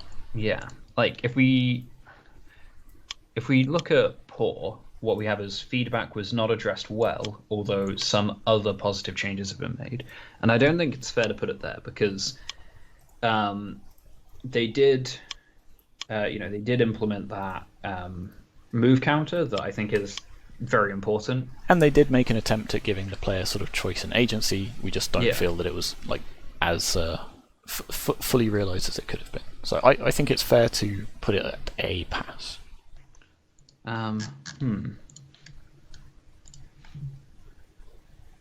Okay, and with that, I think let's move on to the next game. Okay, and this game is Cat Survivor, or Cat Surviv, based on the title. So we have a title screen with some controls. Good to see. Hopefully this isn't the entirety of the tutorial. So we've got WSD, E to collect, and F to eat. Let's jump in and press play. Okay, so we've got some good audio. Yeah, some lovely background sounds. I'll just turn them down slightly so you can hear Callum. There we go. I assume that's meant to be like waves in the background because we're on a beach. I think so. Yeah. It's kind of hard to tell over the video connection. Well, that's kind of nice. So like we walk slower in the water, and there's like a little sort of splashy noise as well. Can you walk out into the deep water? I will try that later. Into the ocean. So Okay. there's a sign here. It's E to interact. Aha. So if we hadn't read the controls, we wouldn't know how to interact with this. It would maybe have been nice if there was just like a little prompt or a tip or something that said press E as we walked in the vicinity of that sign. To any other unfortunate traveller that ends up on this island, this is a dark and dangerous place. I've been here for a long time and found myself a safe haven from them in my cave. If you are reading this, blah blah blah, blah dangerous, sight, sandpath, mountains, follow the path, clear goal. Help you along the way, make sure you read all of the signs. Press enter or just walk away if you want to stop reading these. Stay out of the deep water, you're a cat. There we go, we can't go into the deep water, probably. Wait, what happens if you try to though? Is that just you can't, or are you gonna drown? Let's find out. So I did load this up very briefly just to make sure it was capturing properly, and I didn't spot that first sign the first time I was playing. Yes, you just instantly die and crash the title. Good. I don't actually. I think that was a coincidence. I don't think it was. If We are not. your health very slowly goes down. Okay. Oh, it goes down faster in the deep water. Fair enough. Because we can't swim. But yes, we're meant to be playing this game, not breaking it. So let's. Is there a difference? Yes. So yeah, the first time I played, I didn't actually notice that sign. I think I went around it somehow. So, yeah.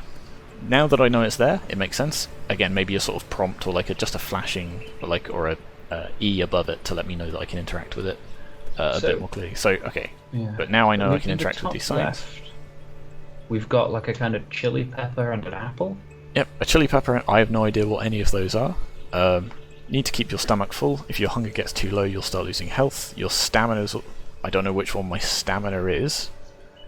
I'm guessing the pepper is stamina and the apple is... So, I like what they're doing with this tutorial, gradually sort of talking about the different mechanics. However, the fact that they're all firstly enabled and be shown right at the start can make things a little bit confusing. So for example, I've stopped to read this sign, but all of my stats are ticking away, and if I've never played this game before, this is quite a lot of text to read. So I like that it's not just a block of text sort of saying these are the controls and this is what you must do. They have sort of integrated some story into it. So the fact that it's quite a lot of text isn't the end of the world, because it's not just tutorial, it's also storytelling. So that bit's reasonable. It's a little bit diegetic, which is nice.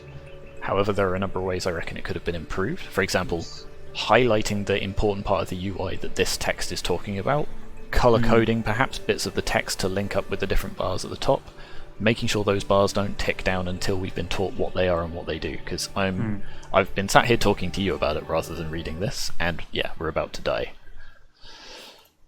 I also, and this is more on the kind of graphical information design side of things, I don't know how you're finding it, but personally, I'm finding this text is actually quite awkward to read. Like the choice of font or the color palette or something is making it like unpleasant to try and read this text for me. It's not too bad for me. So it might just be because you're having to see it on my screen. Aha, there we go. So we can eat these. The apple bar goes. So we're eating dragon fruit, and our apple meter has gone up. That's good. So yeah, perhaps it could have improved. For example, white text with a black outline will mean it will show up on any background surface. Peppers, these are good. They give you an energy boost. Okay, so we have. What does our stamina do? Have we? That's interesting. I think when you eat the peppers, your pepper bar goes down. No, I don't think so. It definitely was going down. I think it's going down any. Well, okay, I'll eat it and. No, it refills it. Oh, okay. I think it must have been a coincidence then. Hang on, there was a sign up here that I missed. There are pigs? Bacon is a delicious treat. I don't eat meat, I just watch the pigs. Anyway, if you really need some, then I left something to help eat the pigs. I think I'll take the big pointy stick, but I don't think I need to kill the pigs. Point at them, left mouse button. So this is interesting. It seems to be like trying to present some kind of choice, like maybe hinting there might be, even if it's just a kind of like a moral payoff later on if you choose not to kill the pigs as opposed to maybe an actually mechanical one. But yeah, that could be interesting. So that said keep right. Wait, who's right? I was just about to keep right through this. I'm going to assume our right, so I'm going to go this way, but I'll come back in a little bit and go the other way. One of them stays around here. Be careful, if you see they'll attack and it won't stop chasing until they're dead. You need to get past, so you might have to get a bit stabby. So what happens if I hadn't picked up the spear? Good luck, Oh, I guess. Yikes, okay. That was horrific. So if I hadn't had the spear then I'd just be toast, right? My cave is just ahead. If you don't want to head there yet, maybe you need more food. You can explore the island. Most of the food is kept by those horrid beasts. I mean, I might as well go straight. Head inside the cave. Yeah. Make sure you go out for food. Blah, blah, blah. Okay, we're getting into the... This is a lot of text to read. Yeah. Okay, between 8 and 9 PM. Oh, 8 AM and 9 PM. So I can only sleep after 9, which is when it is now. You're about to starve to death, so... Is that a wall? That's a bed. I think so. Aha, and the time is just, I guess, immediately reset. Okay. But I am about to starve to death, like you say. And there's another spear. Interesting. No, I think you dropped it when you went in the cave. Oh, interesting, because it's still selected in my inventory. Oh, so it is. And we have fallen into the void, and now we're back here, and we are about to starve to death. Okay, I think we broke it. Can't. There we go. I can still pick these up, but yes, I think we may have broke it slightly. So I'm going to quit and reload that, and we can start talking about the mark scheme. Okay, yeah, so the first section, we've got presentation. So information design, graphics, and audio. So far, we've definitely got audio effects and music. So that's a good start. Yep, and I think it's very nicely chosen. Yeah. Even quite thematic, because we've got the... what's the word? The sort of waves when we get close to the beach. It definitely feels like a desert island. The music fits together quite nicely. Perhaps isn't particularly tense when we're being attacked or when we're fighting for our survival. Although but the scream of the screech, it was pretty blood curdling. Certainly surprised me, that's for sure. Okay, that's not ideal. Quicksand, obviously. So, I think we're leaning then towards the music is, or the audio is complementary and appealing, maybe? This pig runs faster than I do. Oh, okay. Poke. Yeah, sorry, I got distracted by playing the game. Yes. Complementary, certainly. Appealing, yes. You gotta select a different slot, I think. That's, yeah. Could be a Okay, bit so, smoother. I don't think it would go so far as to be sophisticated, though. Perhaps not. Like, there's no, for example, blending between music once we're, when we're in danger or when we're hungry or when the time is late. Something like that to sort of, again, a bit of feedback for the passing of time, for example. That would be what would push it up to sophisticated. Yeah, but otherwise, there's still a solid excellent audio. So, in terms of information design, I think all of the information is there. Yes. So we've got 3 different meters, 4 different meters if you include the time. We've got actually a really nice bit of feedback when we're damaging these monsters. They flash red. Yeah. They sort of splatter nicely into. But I think that's really good. Yeah.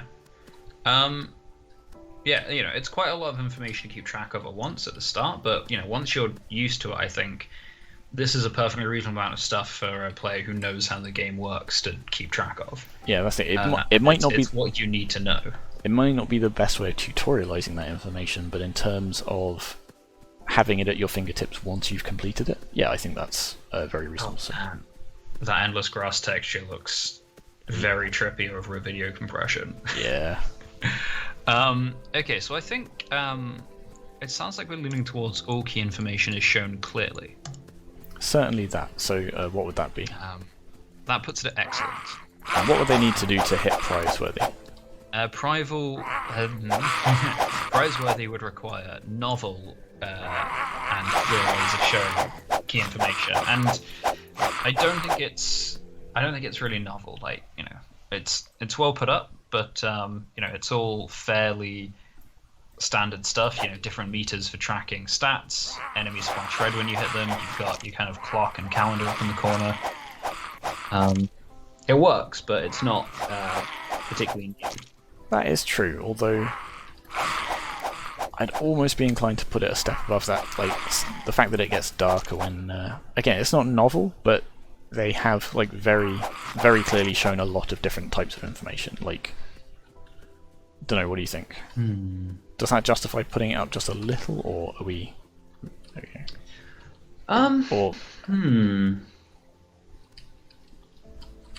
Because I think you're right. I think you could argue that actually the having the time up in the top right, where you've got the actual hour and then also a meter that ticks up, and having the day-night cycle is maybe a little bit redundant. So that's actually. Perhaps. It doesn't detract from it, but I don't think it's particularly good. Okay. Alright, let's leave it firmly at an excellent then, and then we'll move on to the next one. So the graphics, I think it's fair to say they're consistent. Yep, certainly appealing as well. Are they effective? I would say so, yeah. Yeah. Other than a couple of points, in the cave, for example, it wasn't hugely obvious what was a wall and what wasn't. But otherwise, the navigating the island is maybe a bit tricky at times because a lot of it is just big open grass texture. But otherwise, yeah, I think clear, appealing, consistent. Yeah.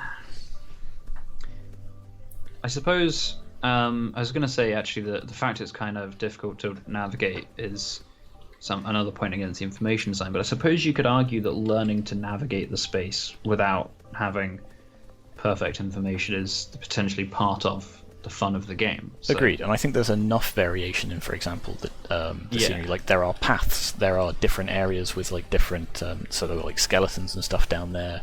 There were tombstones elsewhere. There are enough landmarks to make that. It's just bits like this where it's a bit open, but that's fine. We can learn that as we play. I think it's fine to have an area where you're I know if I go up here it's kind of difficult to tell what's going to be going on. Okay, so other than the walls in this cave, I think it's fair to say that it is consistent, effective, and appealing. How much do we want to penalise them for the walls? Barely, to be honest, because now that I know that grey is floor and brown is wall, it's fine. All right. Okay. In that case, I guess let's also leave that at the excellent. Okay, excellent. Right. Let's move on to the Next, we have meaningful play, mechanics, controls, and bugs. So, bugs. I think this game is definitely reasonably complex. Yeah. I think it might even be fair to say it's of higher complexity. Yes, I'd agree with that. bugs. We've a number of different things going on. We've had some serious bugs. Remind me what the serious one was. I've forgotten. Oh, yeah, we crashed yeah. a little bit from the cave. Yeah, we tried to go in or out of the cave, and it just kind of restarted the game. It didn't restart the... Well, yeah, it put us back to the It dumped start. us back to the start. Fair enough. Okay. So, where would that sit then? There are serious bugs would put it at a pass. To get up to a satisfactory, it would need to be of reasonable complexity, but there are minor bugs, and I think that's a serious bug. It is, but given the infrequency of it, I think that lowers the severity, if that makes sense. It's not like it happens every time, and it's not like... True. We have also had... I'm going to just keep going in and out of the cave to see if it happens again, because if it doesn't, I think we can definitely classify that as, minor. Okay, we've also had a couple of others, like there was that point where the cat went underneath the ground texture. Yeah. But again, that one like is not devastating, but fairly a bit of a graphical bug. So what would a and good again, be for this? So good is game is reasonably complex, but there are infrequent minor bugs. And although it does seem like the bugs are infrequent, because that one is quite serious, I think put it as satisfactory. See, I would say it's probably leaning towards good. If you're not convinced, perhaps we put it between the two then. Yeah, okay. I suppose given the fact it is very complex, it would be fair to give it a little bit more clout for that. Okay, so our set of mechanics is pretty broad, to be honest. Yes. We have food, stamina, health, we've got a time of day, we've got items that we can pick up, we've got a combat system, actually pretty broad indeed. Yeah. I'm still not sure what the stamina does now that I think about it. Oh, are you able to sprint? Was that a thing? You can also push around. I can sprint with shift. Pigs. They didn't have a telestat, I don't think. Or was it through one of the signs? I feel like we were told that. We were told that our stamina is good if we're running away from something. But I don't think they tell us how. I'm going to quickly... Controls... No, doesn't tell us that. They have added the attack. That's not in the main menu controls. It's not. I was wondering about that as well. Okay, so if we jump straight in an excellent, we have a wide set of complementary mechanics. It's definitely a wide set, and I think they're complementary. Yeah, so they all tie together. So you hunt things for food. Food keeps your health going.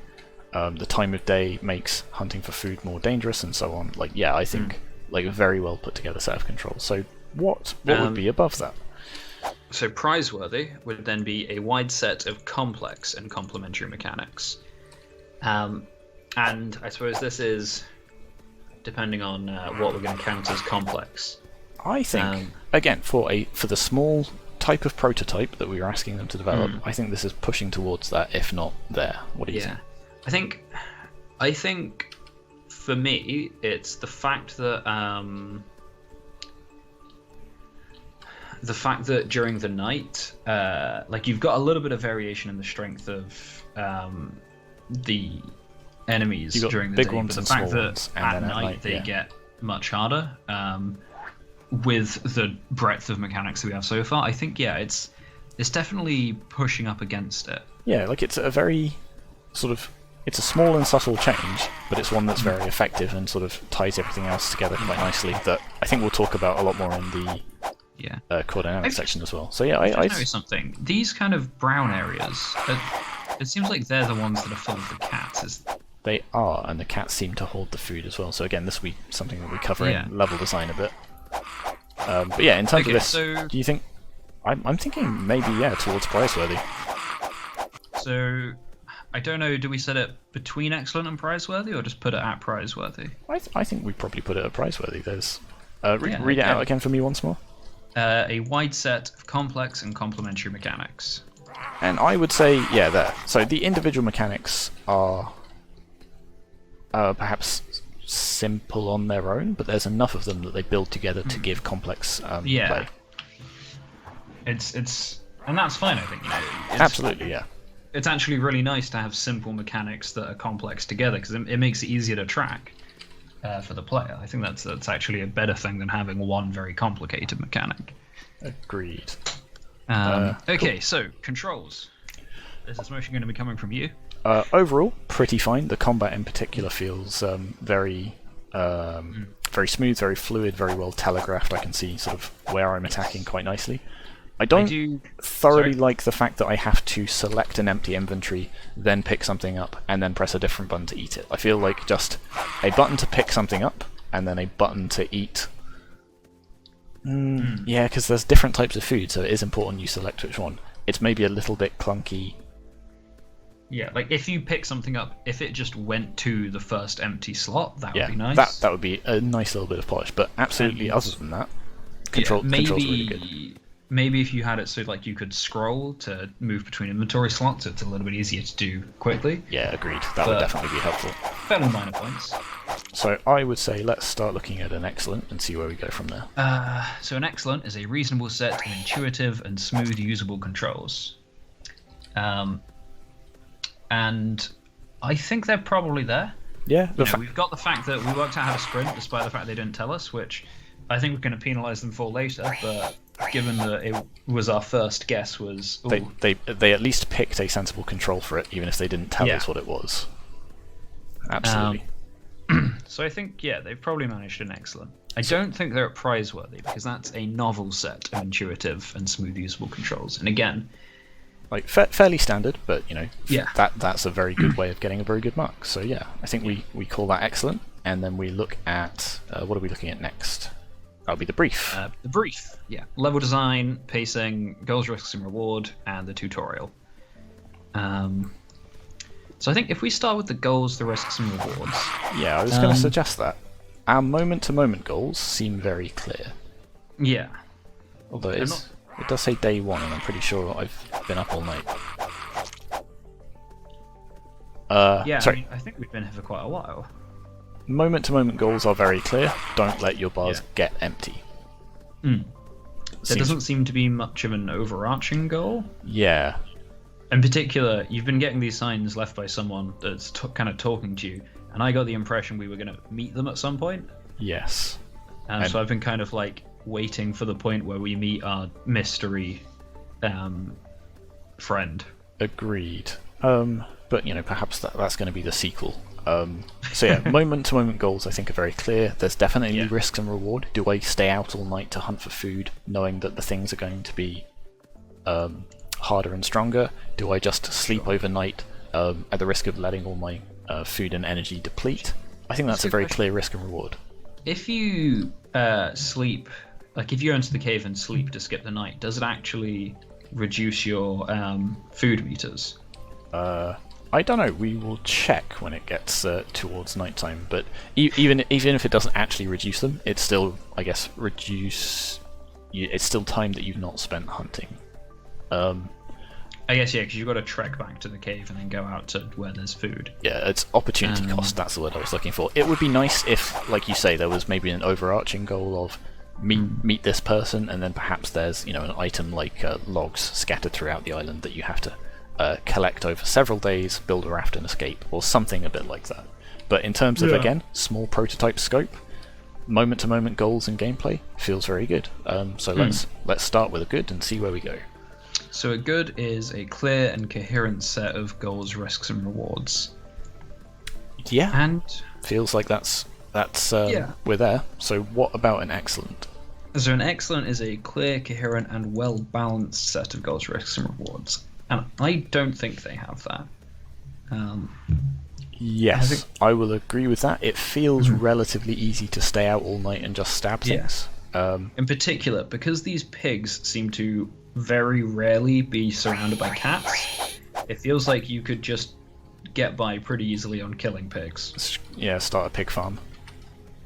That's a point, actually. So during the night, I haven't noticed those cats hunting me. I will keep my... Like, if they... Yeah, it doesn't feel as dangerous as perhaps it should at nighttime, which is where that sort of balance aspect comes in. Yeah. Perhaps that's just perception, and we should keep an eye out for that as we keep going. But yeah, so I think we're firmly in a good. Yeah, I think I'm happy with that. So the pacing, I think there's definitely variation in the pacing. So things, the enemies do seem to be stronger at night, but however, it seems to remain pretty flat day to day. That's what I was going to say. There is seemingly limited pacing. Perhaps it's because we haven't really got that far into it. But we pretty much have access to the entire island right from the start. We can totally skip the tutorial if we want, which is actually, not a terrible form of design once we know what we're doing. Yeah. But it does mean it doesn't seem to be any huge amount of ascendant pacing. I also don't remember where the cave is. So I can't get back there in time for...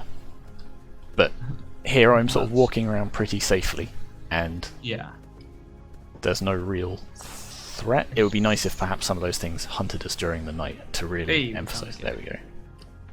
So let's keep an eye on roughly where okay, let's eat this, and eat this, and eat this, and eat this, and then we'll go to bed. No, just immediately sets it to day, but now it's day 3, not...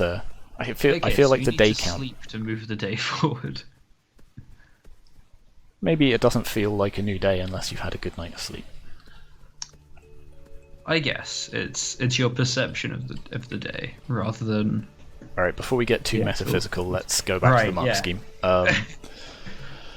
So what would a satisfactory be? A satisfactory tension clearly rises over time, and it definitely isn't there. I wonder how much of this food respawns, or how it spawns as well. It's not obvious. If, for example, that's going to run out... If that's going to run out as time goes by, perhaps there is some.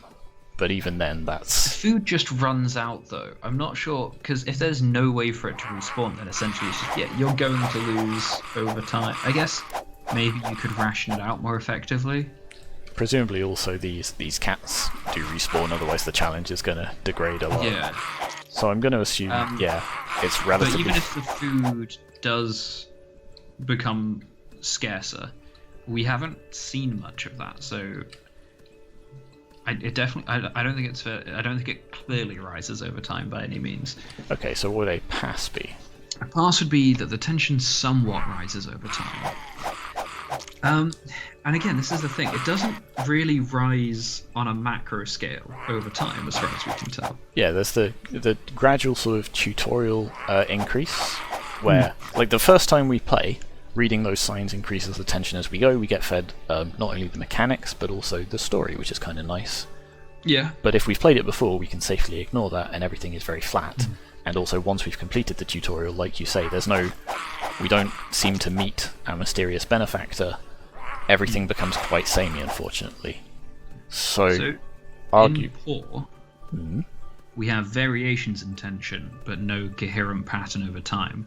And that last bit, there is a coherent pattern. It's in theory harder during the night, but we haven't... That is true, actually. We've not had that much trouble with it. Nevertheless, it is an example of them trying to vary the pacing. Yeah, okay. So, there is a coherent pattern, but it doesn't rise over time, so I think put it between poor and boss. Yes, yeah.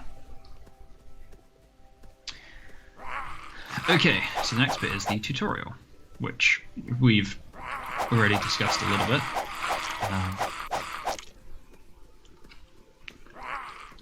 Cool, so, it seemed nicely done. I liked that it was interspersed with story. It didn't necessarily teach us them all of the mechanics that were needed.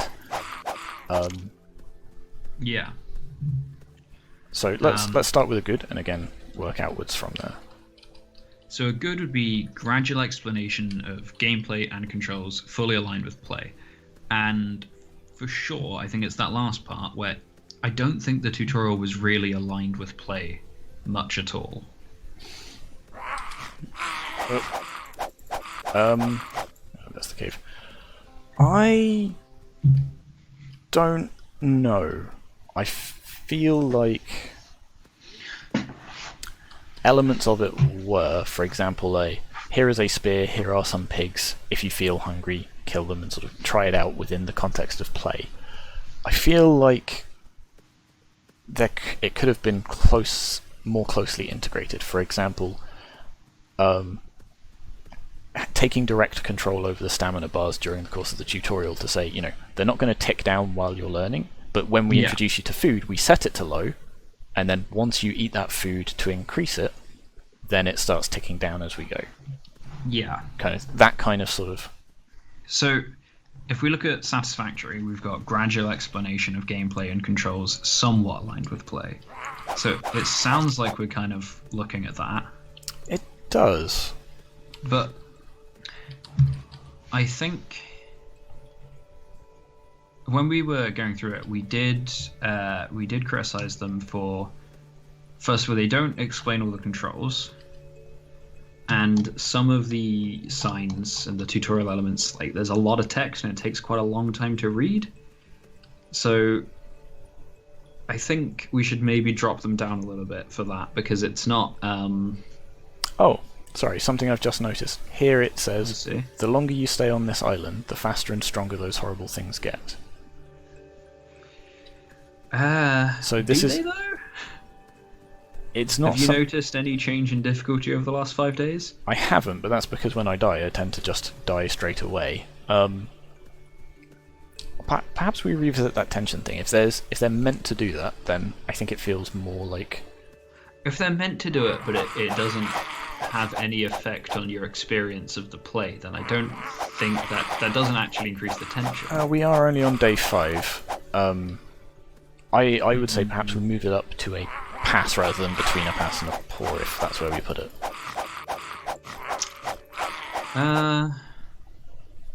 Because I did end up dying that time, and that wasn't just for effect. Okay, sure. Let's give them a little bit more for that, because that would be much better. In terms of tutorial, they do teach us quite a lot, and it is introduced a bit at a time. But it could be done smoother, and they miss some stuff out. Yes. Okay, so what is a good on the list, just so we've got a... So yeah, the good was gradual explanation, fully aligned with play. And then satisfactory is somewhat aligned with play. I think it's closer to the good side, perhaps halfway between the two. The other thing I've just remembered is that they never actually... unless you go and look at the control section on the main menu, they don't actually tell you how to interact with any of the signs that are the whole tutorial. That is true, actually. Which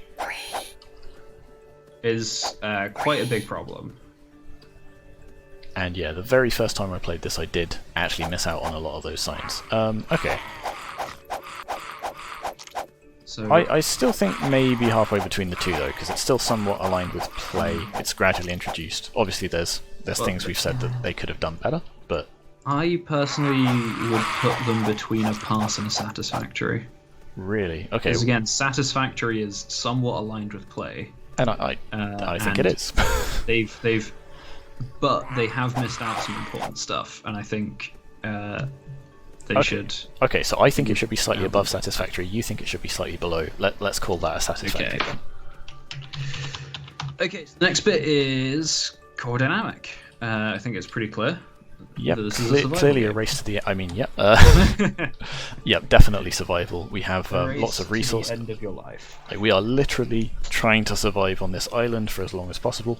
Aha! That I realised it was day. We start on day 0. That's why it was day 1 for longer than we expected. Okay. Anyway, this yes. cat is.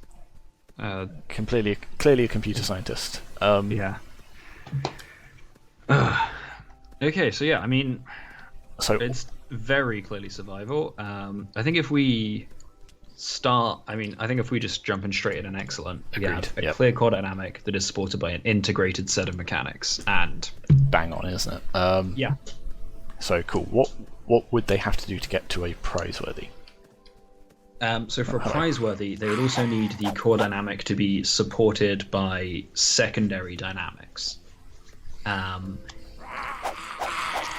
so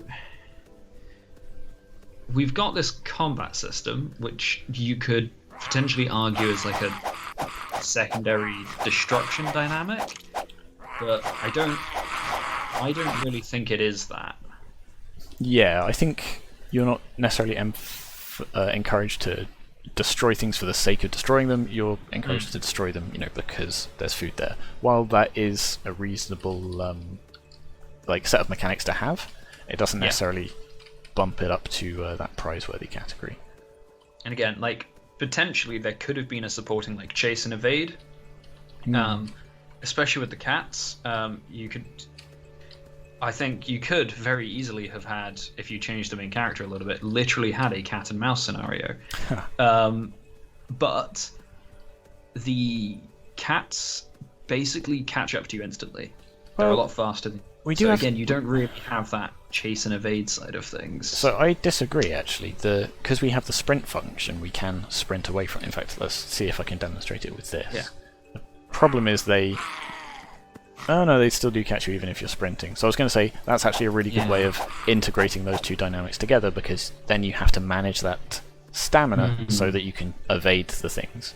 But you're right, because you can A, easily kill them, B, they'll always catch up to you, and C, they'll continue chasing you forever. I think that's where it doesn't quite link fully. Okay, so... Ooh, actually, there's a thought. Oop. There's that again. Oh no. Sad times. Ow. We've still got the spear though.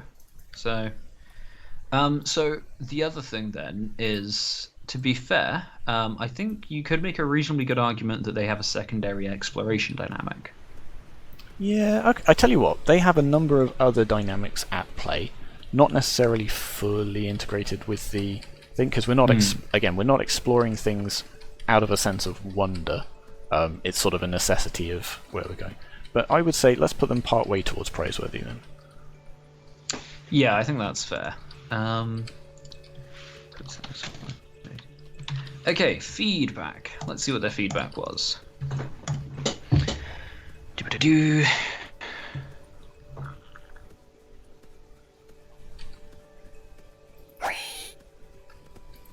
Okay, so the main piece of feedback they have here is about breaking down their tutorial into more bite-sized chunks.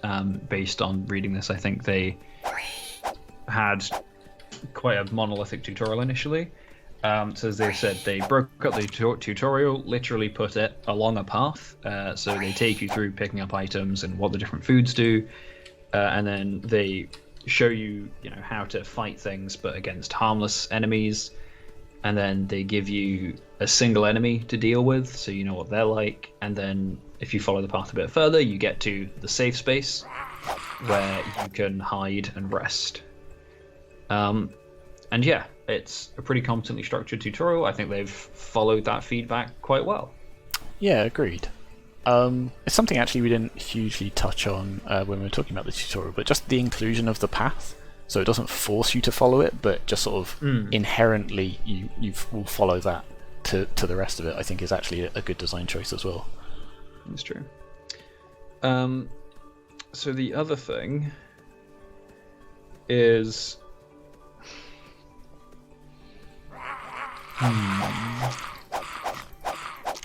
Okay, right, this is quite a big deal here. So they were the other thing is they were told about thinking about how the mechanics like making sure that your mechanics actually emphasize the dynamic you're looking for.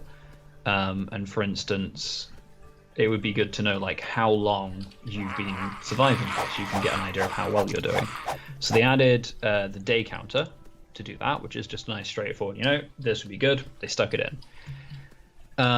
They're also told that they want to make sure that the set of mechanics does make sure that like the core dynamic is definitely survival and not anything else. So they added the hunger and stamina system on top of what they already had, so that they actually had to focus on maintaining yourself rather than just like murdering cats. That's very... So initially this was literally just you're on an island and there are bad cats and you have to survive for as long as possible. Yeah. Wow. Yeah, okay, that fundamentally solidifies their core dynamic by adding these additional things that are effectively drains on your survival. I think that's a really good change. Yes. Yeah. So I think if we look at good, feedback has been addressed, changes have been successful. Definitely. Yep. Changes have been very successful. If we go up to excellent, feedback has been interpreted and addressed, and the changes have been successful. And I think that, I think that last bit about adding those extra mechanics... yeah, agreed. They've clearly understood how to emphasize that core dynamic. So to get to praiseworthy, it would need to be feedback as interpreted and imaginatively addressed with successful changes. And this comes down to how imaginative do we think these changes are? And that's it. I think they're... I don't think they're thoroughly groundbreaking. They are a well-established sort of trope in these survival type of games, but one that they've realised well. So yeah, I think they solidly hit the excellent. Perhaps not quite the praiseworthy, but that's fine. That's still an excellent mark. Yeah, I definitely agree with that. One thing I would like to see, because obviously you've got that whole, you move slower in the water and you can't swim in deep water. It would have been nice to see some bodies of water like in like the a river map, across like maybe the map, a river or a pond or something, like a little island that has maybe a good source of food, but it's risky to swim to it. Well, Nice. perhaps they will continue developing and add that later. But for now, I think that brings us to the end of the mark scheme for this game. Yep. And I think that brings us to the end of the games for this batch. So we will see you again soon for another video. Bye.